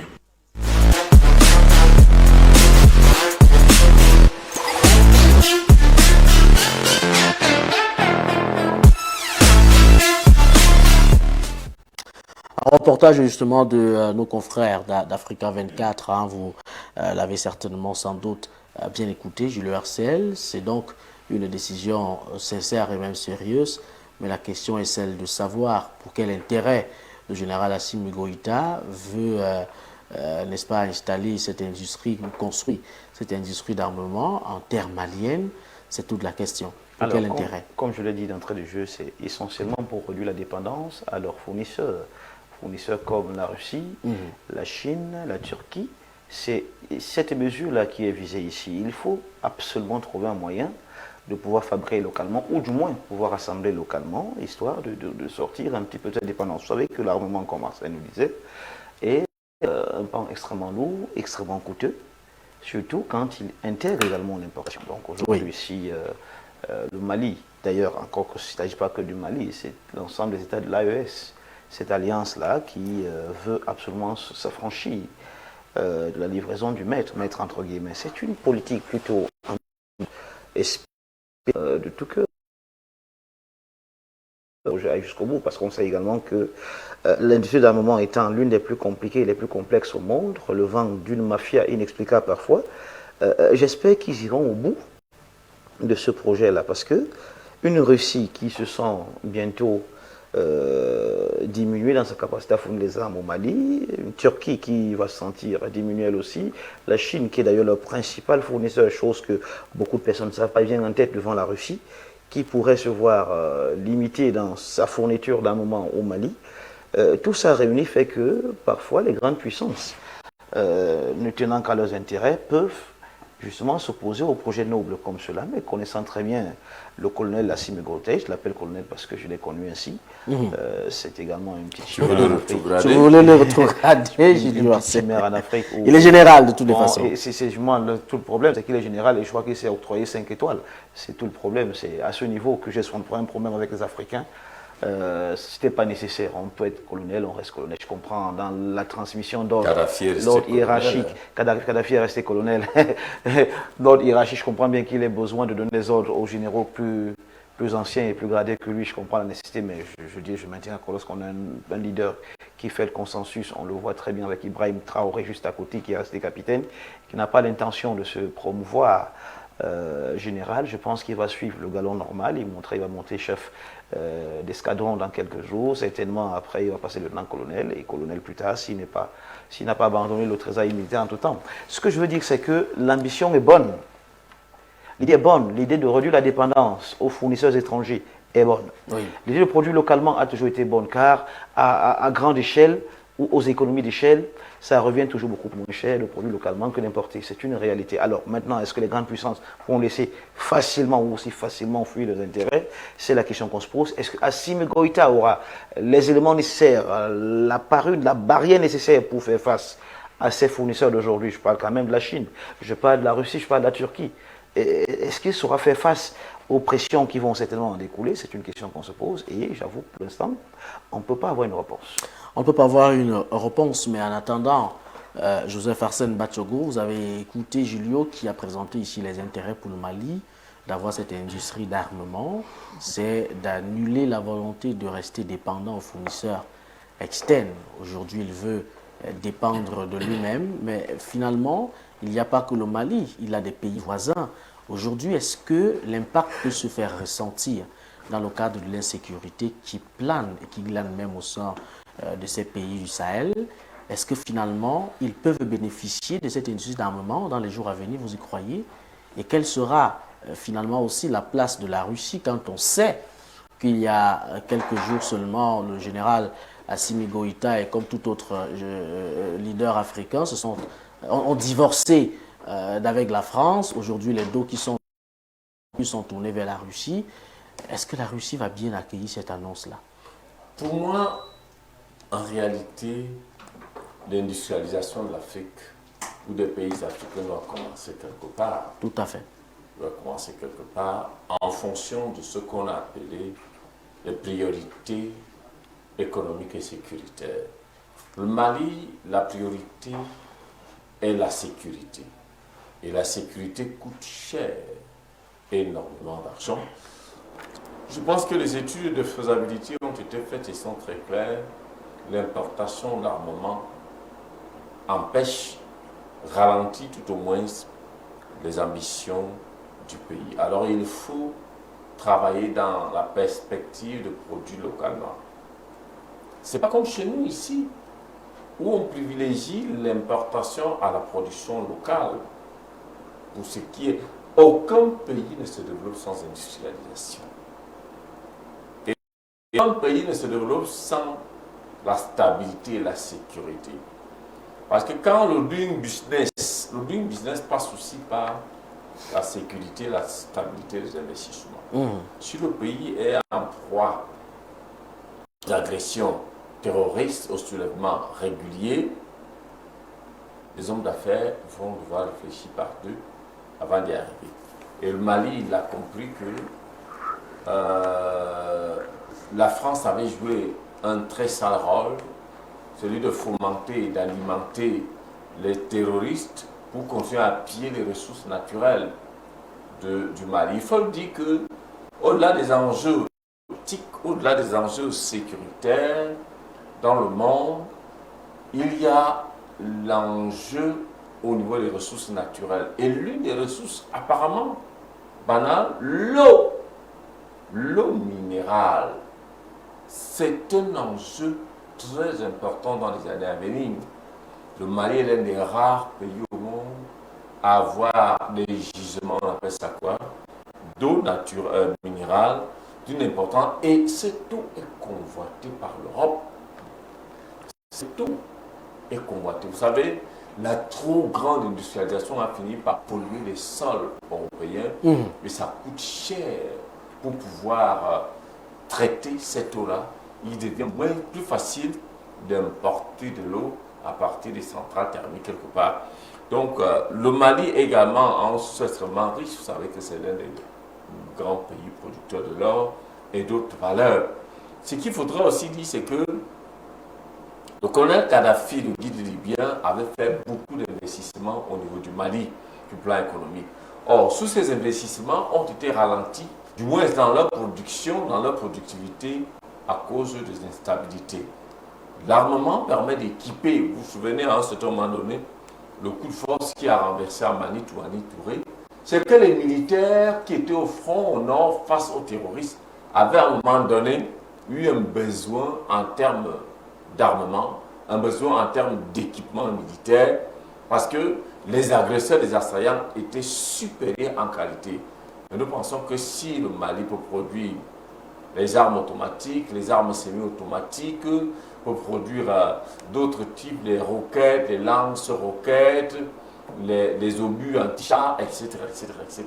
D'accord. Ça va beaucoup aider à maintenir la paix et la stabilité et relancer l'économie. D'ailleurs, le Mali ne sera pas le seul client, il faut le rassurer que le Burkina aussi est un pays partenaire. Tout à fait. Le Niger et bien les autres comme la Guinée qui sont en proie à l'instabilité seront les peut-être aussi les bons bientôt le Tchad ou bien? Oui, oui, le Tchad, pourquoi pas? Pourquoi pas le Tchad? Parce que les armes libyennes... Pour sortir, hein, Joseph, oui, pour sortir. Les armes libyennes qui ont été pillées par les bandes terroristes à la suite de la chute de Kadhafi sont commercialisées dans la clandestinité et les États ne fonctionnent pas avec la clandestinité. Donc du coup, le Mali, en créant cette usine, veut vraiment se donner les moyens de la sécurisation du territoire. Alors, sur le plan judéo-économique, hein, je vous pose également une question à deux volets. C'est avec vous que nous sortirons de ce sujet. Est-ce que vous croyez que les ressources financières sont assez suffisantes pour donner justement à Assimi Goïta d'implémenter un tel projet sur les terres maliennes, quand on sait que la majorité de la population, s'il faut s'en tenir aux chiffres donnés par l'OMS, il y a près de 40% de cette population qui serait justement touchée par l'insécurité alimentaire au Mali. Est-ce que vous croyez que la ressource financière disponible de ce côté peut donner à ce gouvernement d'implémenter un tel projet d'envergure? Et aussi relativement, parce que Arsène l'a dit, le Tchad, qui sera certainement un partenaire bénéficiaire de cet armement-là, vous croyez que les forces multinationales mixtes et qui incluent le Cameroun également, étant donné que le Tchad en fait partie, est-ce que vous croyez que ces États aussi bénéficieront de ce projet si jamais il réussit à être concrétisé? D'abord sur les moyens. Est-ce que le Mali a les moyens pour implémenter un tel projet? La réponse est oui, le Mali a les moyens pour le faire. Le Mali est un pays riche. Une industrie d'armement, ça demande beaucoup de ressources financières. Le Mali est un pays riche, il faut le savoir. Ce qui a en plombé, sous-sol? Tout à fait. Ce qui a plombé... Vous croyez aux échanges? C'est de ça qu'il s'agit et c'est de ça qu'il devrait s'agir en principe. J'ai quelque chose, je vous le donne, vous m'apportez ce que vous avez. C'est-à-dire vous avez la technologie, l'industrie d'armement. Bon, j'ai autre chose. On fait un échange équivalent, ou du moins qui semble être équivalent. Donc le Mali, oui, peut financer une industrie d'armement au Mali ou sur son territoire.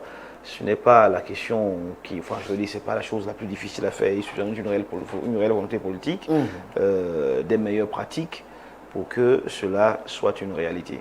Donc trouver le bon partenaire. Oui. Avec lequel on deal sur deux ou trois petites choses. Après, il y a implémentation de l'usine et puis plus tard, les armes qui commencent à en sortir. Donc oui, le Mali peut se le permettre. Maintenant, est-ce que les États voisins accueillent cela d'un bon oeil? Seront-ils bénéfiques? La réponse, c'est oui. Oui, parce qu'il est clair, et d'ailleurs dans le communiqué, l'annonce faite par le chef de l'État malien, il dit clairement que non seulement ça vise à réduire la dépendance du Mali à ses partenaires fournisseurs, mais également les États de l'Afrique, je veux dire les États du Sahel.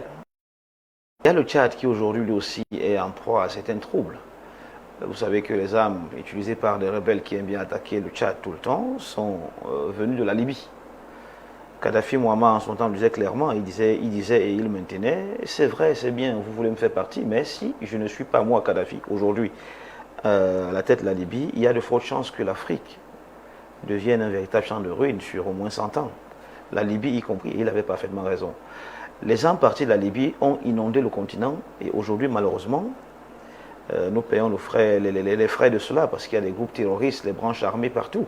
Donc, pensez à une industrie d'armement au Mali assez performante qui d'ailleurs Il fait dans les armes de dernière génération. Il a dit, le président Assimi Goïta, qu'il ne s'agira pas de simples armes de... Non, il s'agit clairement d'une industrie qui met sur pied les armements de défense, l'artillerie lourde. Donc du coup, pas que le Mali, je ne veux dire pas que les États du Sahel, il y a aussi le Cameroun qui pourrait en tirer profit. Bref, c'est une ambition comme celle-là sur le territoire africain. Il faudrait que les Africains apprennent à la célébrer.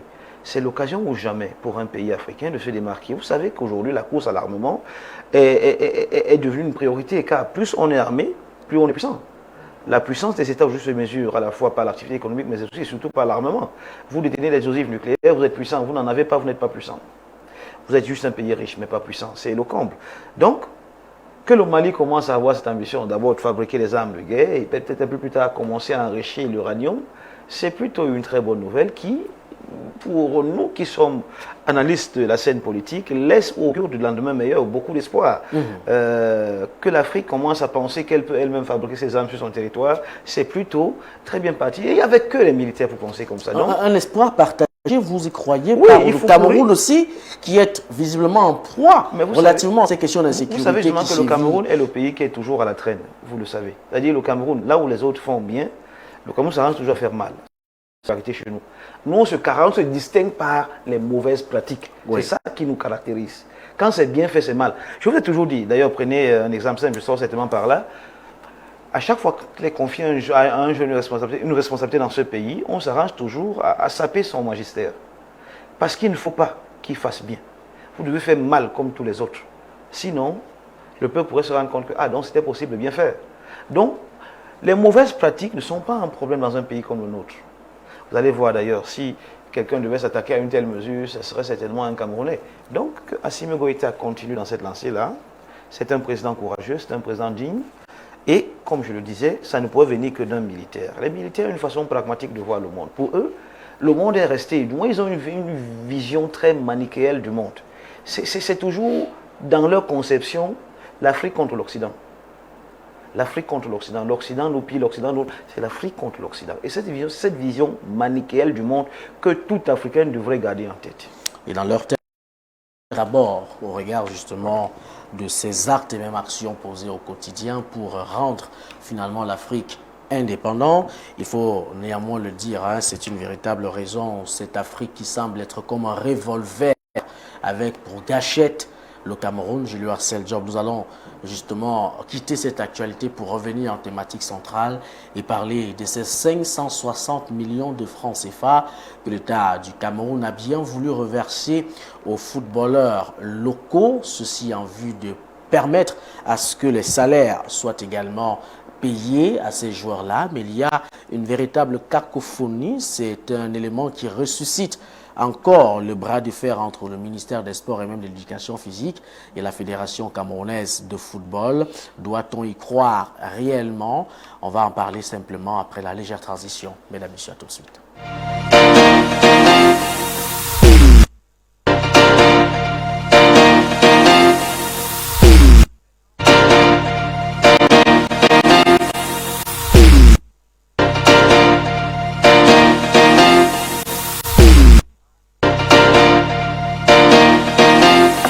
Retour sur le plateau, on le disait, 560 millions de francs CFA débloqués pour soutenir le paiement des salaires des joueurs. Mais il y a une véritable cacophonie visible au sein de ces deux instances, le ministère des Sports et de l'Éducation physique, la Fédération camerounaise de football. D'un côté, le ministère des Sports et même de l'Éducation physique que pilote le professeur Narcisse Mouele Kombi a bel et bien mis sur la table certaines conditions au rang desquelles le relevé bancaire, dans un délai de 72 heures auprès de l'agent comptable du ministère des Finances. De l'autre côté, la Fédération camerounaise de football vient également avec ces conditions. Il faut absolument passer à la vérification préalable menée par l'Association nationale des footballeurs. Il faut se rassurer de l'effectif des joueurs professionnels et apporter les justificatifs de paiement des salaires. On estime que cette procédure est assez longue et qu'il faut donner de l'argent à ces patrons de clubs afin que les joueurs soient rémunérés. Avant de l'analyser, je vous propose de regarder la légère revue de presse, en tout cas la pertinence des informations contenues dans les journaux parus en kiosque ce mercredi matin, la lecture qui sera justement faite par qui de droit? Joseph Arsène Batiogo, le prince, présent sur ce plateau. Merci.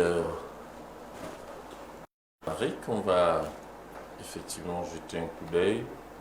Nous avions pu sélectionner quelques presses qui nous parlaient.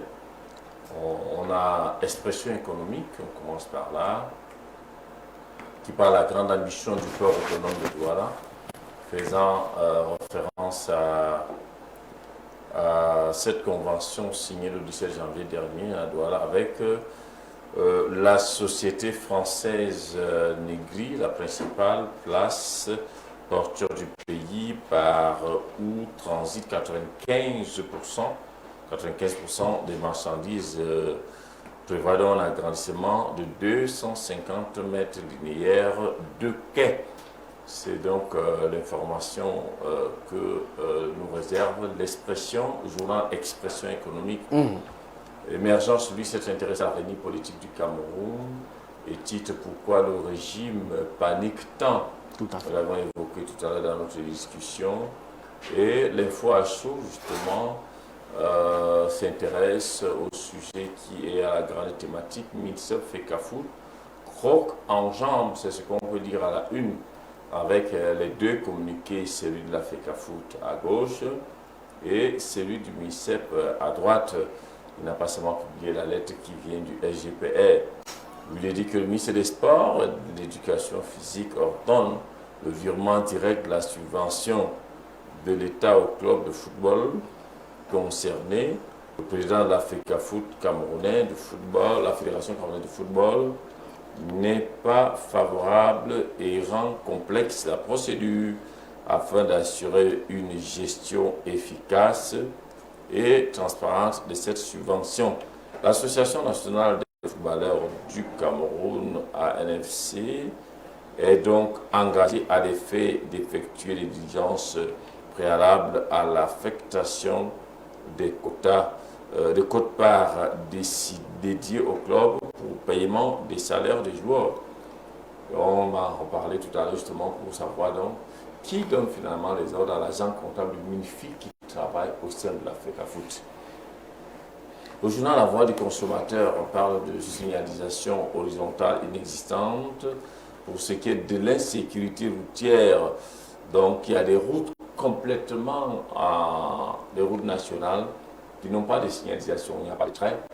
On ne sait pas à quel niveau le véhicule qui roule à droite doit s'arrêter, à quel niveau le véhicule qui roule à gauche doit s'arrêter, étant donné que dans les auto-écoles, on recommande aux chauffeurs de ne pas piétiner la ligne continue au milieu. Donc chacun peut rouler comme il veut sur nos routes. La Voix du Septentrion parle du partenariat stratégique SEMERI, Viva Logone et les structures de formation signent des conventions. Au moment où on vend un sac de riz de 50 kg à 15 000, Le riz Big Joe. riz importé, la SEMERI signe dans des conventions Viva Logone, la SEMERI et des structures de formation professionnelle. Le projet Viva Logone, en collaboration avec la SEMERI, en a conclu des conventions de partenariat avec des établissements de formation professionnelle. La Clinique agricole de Yaguar, l'Institut supérieur Wailia. Ces accords visent à renforcer les compétences des étudiants et élèves dans les domaines agricoles et techniques. Moi, je m'attendais à lire qu'on va lancer la culture peut-être de 1000, de 2000, de 3000 hectares de riz, mais il s'agit d'aller former les étudiants, les élèves théoriquement sur les pratiques agricoles.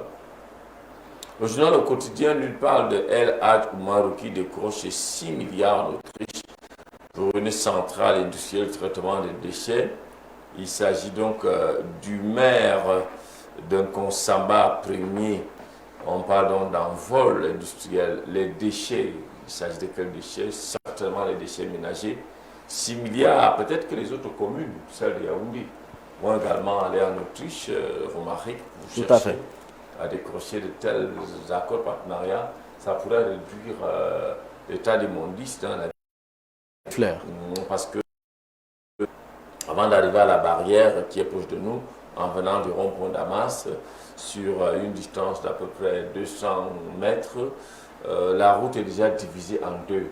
Donc le côté La poubelle. droit, la poubelle en a occupé tout un côté. Les Tout à voitures fait. sont donc obligées de se bousculer d'un seul côté. Et à quelques centimètres, il y a les rails qui favorisent le passage du train. C'est même deux tas. Tout à fait. Ça, c'est le tas au niveau du passage côté. L'autre tas est au niveau du carrefour. Du carrefour, c'est ça. Donc, C'est ça exactement, voilà. c'est ça. Mhm.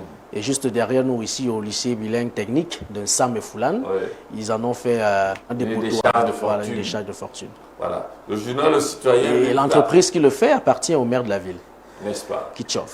Ah oui. C'est Tchekhov, c'est ça. Donc, il a une entreprise. C'est ça, Lui-même, il gagne tous les marchés. en effet.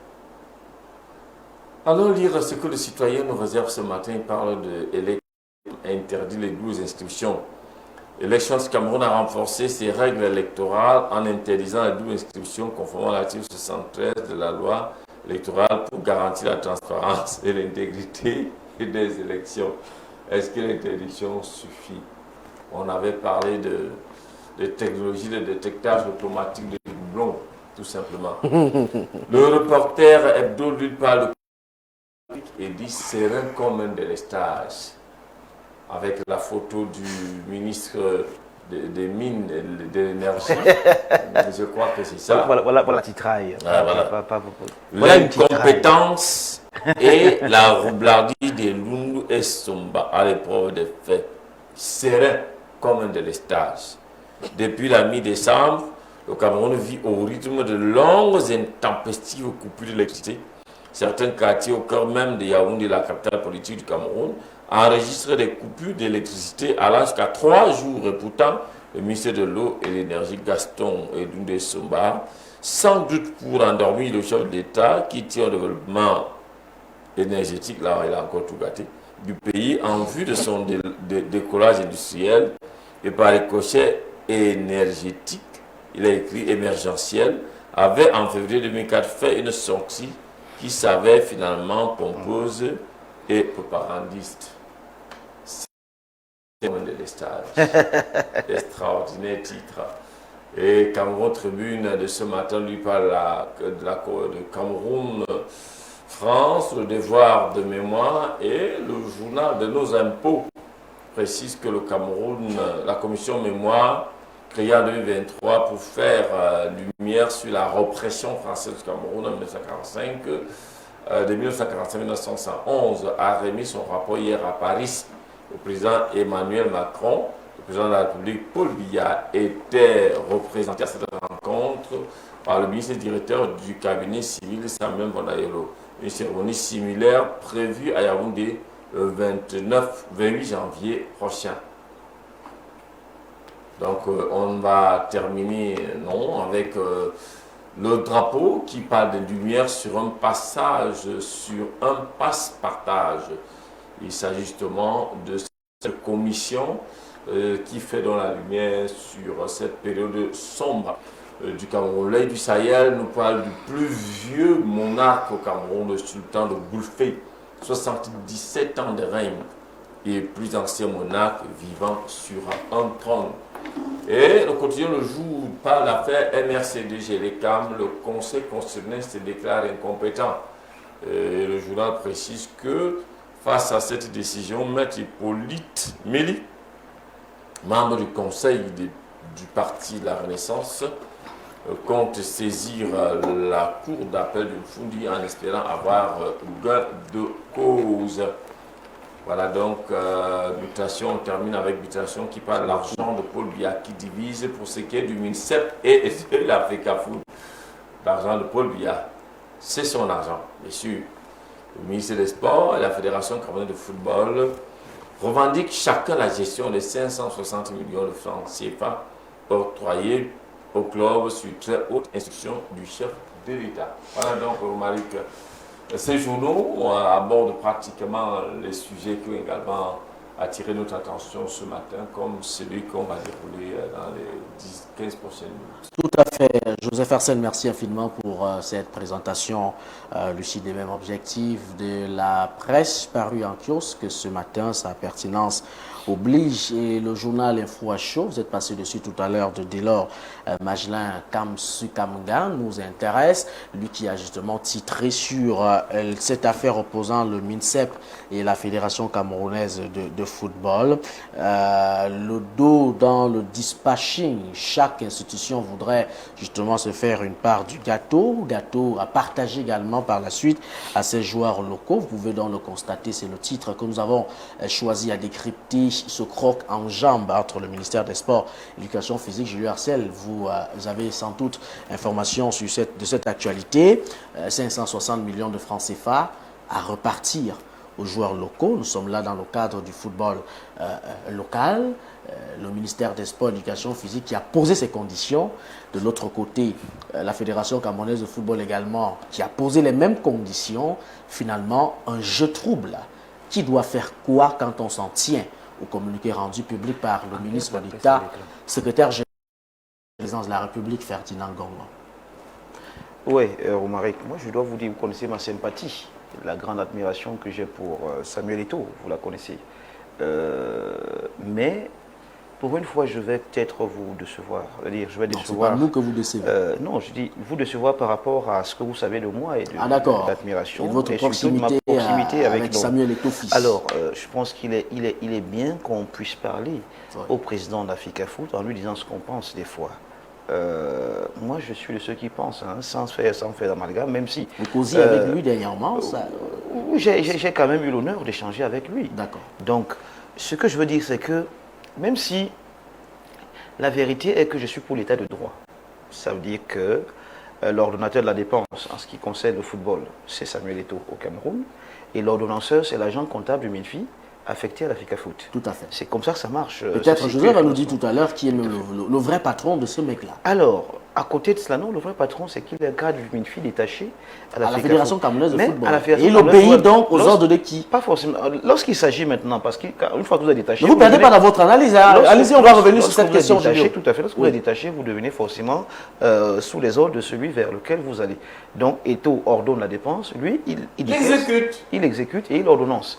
Là où j'en veux par contre à Samuel Eto'o, et c'est pour ça que je me dis, parfois il faut savoir prendre la hauteur. Non, ministre des Sports physique, je ne voudrais pas dire ministre du football, est dans son droit quand il veut lui aussi... Vous faites la main comme ça. Quand il veut lui aussi une certaine paternité dans la gestion du football, est dans son droit. On rappelle avec quelques conventions ici et là. Là où j'en veux à Samuel, c'est que Samuel n'a pas trouvé des mécanismes comme on l'espérait pour rendre le football indépendant, pour supprimer cette dépendance du football à l'État du Cameroun. D'où vient-il que pour organiser encore un championnat, Samuel ait besoin de courir des 500 machins de millions? Non, non, c'est pas à ce niveau qu'on l'attendait. Il est trop bas. On l'attendait Samuel avec son aura, ce que sa personne et sa personnalité impliquent. Engranger des non-partenariats, mais déclencher des contrats à gauche à droite, signer des partenariats avec même des fédérations étrangères, avec des pays étrangers, à moins que la loi l'interdise. C'est là où on attendait Samuel, à renflouer les caisses de l'Africa Foot de manière à ne pas dépendre de la maigre subvention de l'État du Cameroun pour gérer le football, à l'aide des footballs camerounais. À ce niveau, je vous avoue que ma déception est profonde. Peut-être que j'ai surestimé les capacités de l'homme. Mais je dis et je maintiens, quand Eto'o est arrivé à l'Africa Foot, mon rêve majeur était de le voir autonomiser enfin la Fédération camerounaise de football et le football en lui-même. Maintenant, je peux reconnaître la faiblesse parce que Eto'o ne peut pas tout faire. Des clubs qui n'arrivent pas à se construire comme de véritables sociétés commerciales. Pourquoi c'est l'État du Cameroun qui doit payer les salaires des employés des sociétés? Un club est une société. Vous devez vous organiser en société commerciale avec des parts à émettre sur le marché afin que tout le monde qui le désire puisse entrer dans votre capital, puisse apporter de l'argent dans votre équipe, histoire de la gérer en payant les salaires des footballeurs, les primes et tout le reste. C'est vrai, Samuel ne peut pas tout faire. Mais quand il est arrivé à la fédération, on avait espoir de le voir plus sur ce chantier-là, le chantier de l'autonomisation du football et la réduction aussi dans la suppression du football de la dépendance de l'État du Cameroun. C'est là où on attendait Samuel. Mais qu'on soit encore à se quereller sur 500 millions, qui va les gérer, qui va ordonner, qui va ordonnancer. C'est tellement bas pour un type comme Samuel Eto'o que ça me gêne à la limite. C'est votre ressenti, Julien Arsène Batchogo. Il n'y a que la procédure où les conditions justement données par la Fédération camerounaise de football semblent être très longues, contrairement à celles données par le ministère des Sports et de l'Éducation physique, lui qui veut simplement les relevés bancaires des joueurs dans un délai de 72 heures auprès de l'agent comptable Memfi, celui justement affecté à la Fédération camerounaise de football. La Fédération, elle a dit non. Il faut se rassurer de l'effectif des joueurs professionnels. Il faut apporter les justificatifs de paiement des salaires. Il faut même vérifier au préalable l'existence de ceux-ci au sein de l'Association nationale des footballeurs.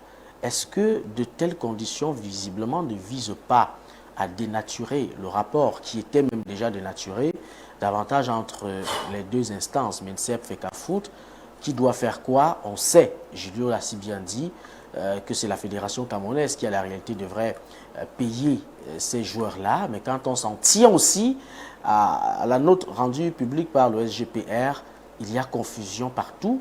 Le ministère des Sports, finalement, est-ce que c'est lui qui gère tout ce qui concerne désormais le football au Cameroun? Alors, mon intervention va porter sur 3 points. Le premier point pour essayer d'apporter quelque chose de plus à ce qu'il a dit par rapport à ce qui apparaît comme l'échec sous la mandature de Samuel Eto'o de la FECAFOOT. Le deuxième point sera sûrement pour répondre à ta question. Mon troisième point sera également le choix du contexte pour que ce problème surgisse. Parce que rien n'est au hasard dans cette affaire. Rien n'est au hasard. Eto'o prend la FECAFOOT pas avec les mêmes propres. Dans un contexte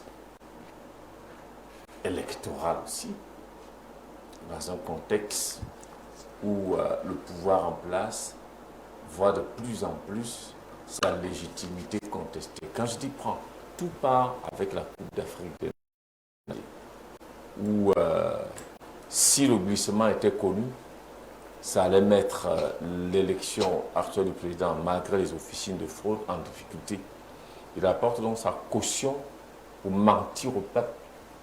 Plus tard, quelques mois après, on découvre que le Cameroun est dans les capacités. Alors, la lecture qu'on fait, c'est Qui a menti au peuple? Samuel Eto'o? Oui, Samuel Eto'o. Samuel Eto'o a cautionné le mensonge avec le président de la CAF et le président de la République, qui n'a pas une autre option pour organiser la Coupe d'Afrique. Donc, vous dites que Patrice Motsepe... Non, pas Motsepe. Moi, je parle de l'élection présidentielle 2018. Ah, d'accord, d'accord. Avec Ahmad Ahmad. D'accord. Alors là, quand il sort, il est lié. Il est mêlé politiquement. À cette période-là, même, il avait été interdit chez journaux aux États-Unis. Il prend donc la FECAFOOT. Il vient avec un projet. Mais sauf qu'il vient avec ce qu'on appelle la naïveté politique et managériale dans le contexte camerounais. Peut-être pour avoir vécu trop longtemps de l'autre côté, faisant des séjours sporadiques au pays, pas les réalités de la FECAFOOT ou de tout ce qui est institution. Mais il arrive dans la FECAFOOT, il trouve la réalité. Il essaie de commencer à balayer, mais il trouve des caïds, des gens qui ont la peau dure à cuire.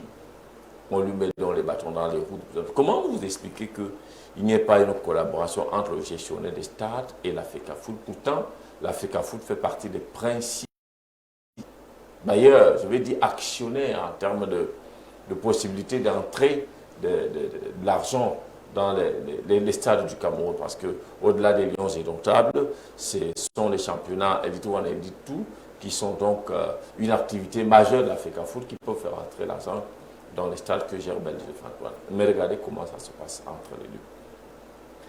Et les syndicats des joueurs, les syndicats des clubs, ça va dans tous les sens. Comment vous pouvez expliquer qu'aujourd'hui, par exemple, les Lions indomptables adviennent à être sans un équipementier? Qu'est-ce qui fait le problème?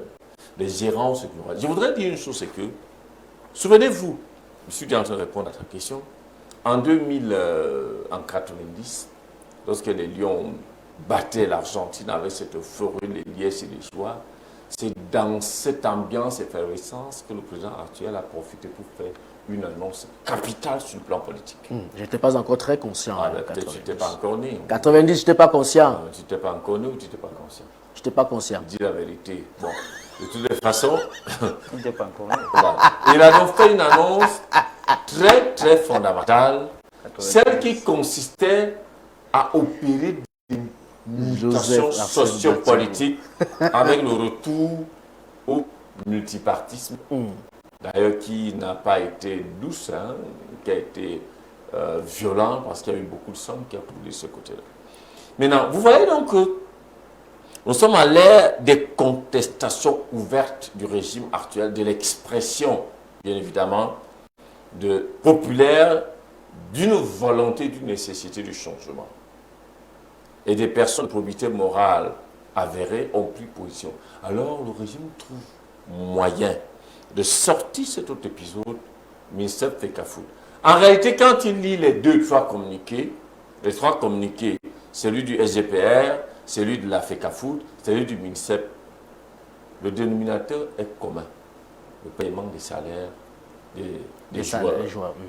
Comment on le fait? Le couloir, la trajectoire est aussi simple. L'argent de l'État, le MINFI, débloque l'argent qu'il met à la disposition de la FECAFOOT, mais géré par l'agent comptable. C'est comme dans les universités d'État. L'agent comptable des universités d'État n'est pas un employé de l'université. Tout à fait. C'est l'argent de l'État, le MINFI, qui débloque l'argent des universités et l'agent comptable gère. Pour parler en français facile. Celui qui dit paye, celui qui dit ne paye pas, c'est le recteur. L'agent comptable ne peut pas prendre sur lui de décaisser l'argent sans qu'il y ait un ordre de décaissement, un ordre de paiement. Qui signe? C'est le MINSEP? Non. C'est le président de la FECAFOOT. Maintenant, comme il a dit, le MINSEP se voit donc s'il ne dit rien, il va être mis en minorité parce que c'est quand même un folklore semblant de solidarité gouvernementale quand même. Mon collègue du MINFI donne l'argent à une association, normalement j'assure la paternité, ou la paternalité si vous voulez. Et il sort donc ce communiqué. Il dit, bon, voilà, bon, c'est une association, vous avez bénéficié de l'argent de l'État, je voudrais donc me rassurer, voilà comment vous allez gérer, voilà comment vous allez gérer, voilà. Pour moi, je trouve même que ces communiqués sont complémentaires.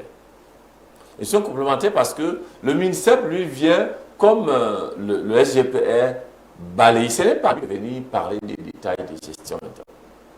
Il veille à ce que l'argent arrive au destinataire pour les causes et effets. Mais seulement, la FECAFOOT qui a donc d'autres soucis, parce que c'est lui l'organe technique, c'est lui qui est au contact avec les clubs au quotidien. Le MINSEP n'a rien à voir. C'est lui qui maîtrise la réalité. Le MINSEP n'a pas droit d'avoir une relation particulière avec les clubs. Avec les clubs. Il n'y a comment je vais dire ça, aucun cadre réglementaire qui met le MINSEP en relation directe avec les clubs. C'est comme les clubs de vélo, comme les clubs de hand. Ils n'ont rien à faire avec le MINSEP, ce sont les fédérations qui les gèrent. Son message, il devait l'adresser au président de la FECAFOOT que voilà l'argent qui arrive chez toi. De me rassurer. Or, jusqu'ici, Samuel Tofis a toujours été rigoureux dans la gestion de l'argent de l'État pour dire ok, vous allez bénéficier de l'argent, d'accord, mais voilà. C'est tout à fait normal qu'on décline la constitution des dossiers pour avoir accès à de l'argent. En effet. Mais bien sûr, je ne vois donc pas, pour moi, je trouve que c'est complémentaire. Mais seulement, je sors donc par là en disant que voilà une autre distraction qui sort des officines. Le SGPR, ça lui coûte quoi? D'appeler Samuel Eto'o et Nassim Ouellet comme il dit que non. Comme il a eu à le faire. Je ne veux pas. Il a eu à le faire. Oui, ils ont été convoqués une fois à la présidence. Et que la suite, c'était quoi? La suite, c'était justement que les querelles plus... Et quand vous lisez ça, ça vous donne l'impression que... C'est toute la question. Non, c'est tout vous dit. On a l'impression qu'il y a... on dit quoi? Résurgence. Voilà. C'est savamment orchestré. C'est fait à dessein. En un mot, c'est une autre distraction pour empêcher aux Camerounais d'aller s'inscrire sur les listes électorales. D'accord. Parce que on le sait, à les débats, chaque fois, et les chaumiers seront déconcentrés de l'objectif suprême d'octobre 2025. Malheureusement, c'est le cas. Nous allons sortir, Joseph Arsène, de cette actualité. Cette émission va déjà tellement vite, dans l'espérance qu'on va adresser notre correspondance à M. le directeur des programmes pour voir dans quelle mesure ajouter quelques minutes à l'avenir à cette production. Elle va déjà très très vite, M. le directeur des programmes. Peut-être on va sortir avec la question bonne à savoir, comment entretenir sa partie intime. C'est très important. Les jeunes aujourd'hui semblent prendre cette affaire-là à la légère. Et puis on est soumis à l'ensemble des maladies. On ne va pas les nommer ici. Mais comme la tradition l'oblige, on va prendre la transition et on revient en 2 minutes très exactement pour en parler. Hein, Joseph Arsène, 2 minutes très exactement. Voilà. Et donc 1 minute pour vous, 1 minute pour Julio et puis conclusion. Vous me promotez cela. Transition, on se retrouve derrière.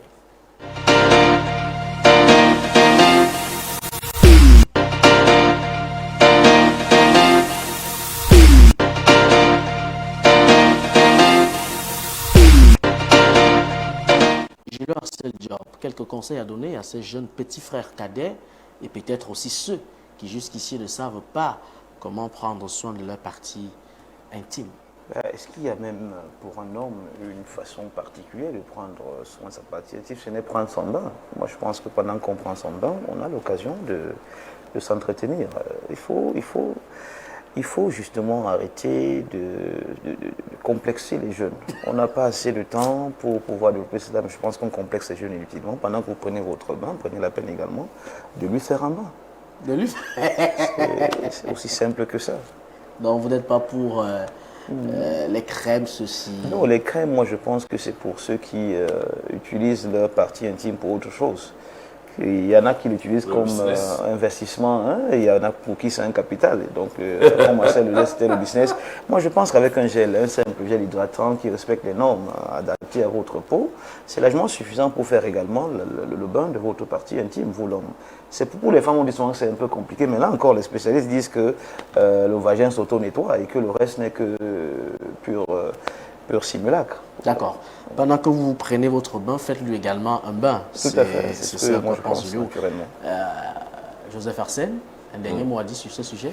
Oui, pour ce qui est d'hygiène des parties intimes pour les garçons, oui, il faut toujours s'assurer que quand vous finissez votre match, que vous lui donnez un bain.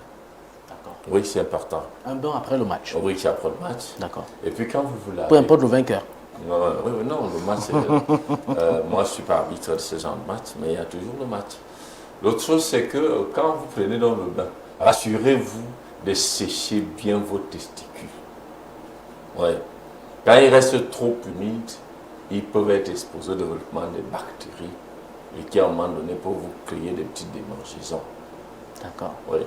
L'autre chose, c'est que épilez-vous aussi régulièrement. D'accord. Oui. Si vous ne faites pas un rasage, mais diminuez avec les épilez-vous régulièrement. Ça, c'est pour ceux qui en ont. Tout le monde en a. Le public est toujours garni et fourni pour tous les hommes. Maintenant, pour les filles, la même règle s'applique après le match. Prenez de l'eau potable. Simple eau. N'ajoutez ni savon, ni gel, ni rien. Ni cube. Non, absolument rien. Faites un bain avec abondante eau. Et rassurez-vous que vos doigts là sont bien taillés, qu'il n'y a pas des ongles sales. Parce que la flore vaginale est très sensible à l'infection des microbactéries. D'accord. Pour se laver, surtout pour les filles, ne vous lavez pas avec n'importe quelle eau. Rassurez-vous que ce soit une eau potable. Merci, mes chers monsieur. Merci pour cette belle émission, autre encore pour de la semaine. On vous dit grand merci à Julio Arsène Diop. Demain jeudi, c'est un autre jour, un autre rendez-vous. Naturellement, nous donnons rendez-vous demain à partir de 10h. Joseph Arsène Batchogo, merci. Merci. Merci, Joseph. Merci à toute la grosse équipe de production. Rodrigue, Jean-Jacques Di était donc vénéré la baie vitrée pour la diffusion. À ses côtés, certainement, Eric Dikongué, Demain des Maîtres, Mathieu Echemotte, a assuré les 8 caméras braquées sur nous dans ce studio, sur ce plateau, l'éclairagiste également maison. Merci à Reine Christelle Tigniem qui assure davantage la coordination de l'honorable François Biba pour la supervision. Merci à monsieur le maire Thomas qui nous regarde 5 sur 5, hein, très attaché à ce fidèle programme Horizon Midi qui entre en gare. J'ai failli dire qu'il rentre en gare. Voilà, le rendez-vous c'est pour demain lorsqu'il sera exactement 10h. Le rendez-vous pour 12h30, c'est le journal à mi-journée avec certainement Alex Audric Bekono. Bonne suite de programme sur le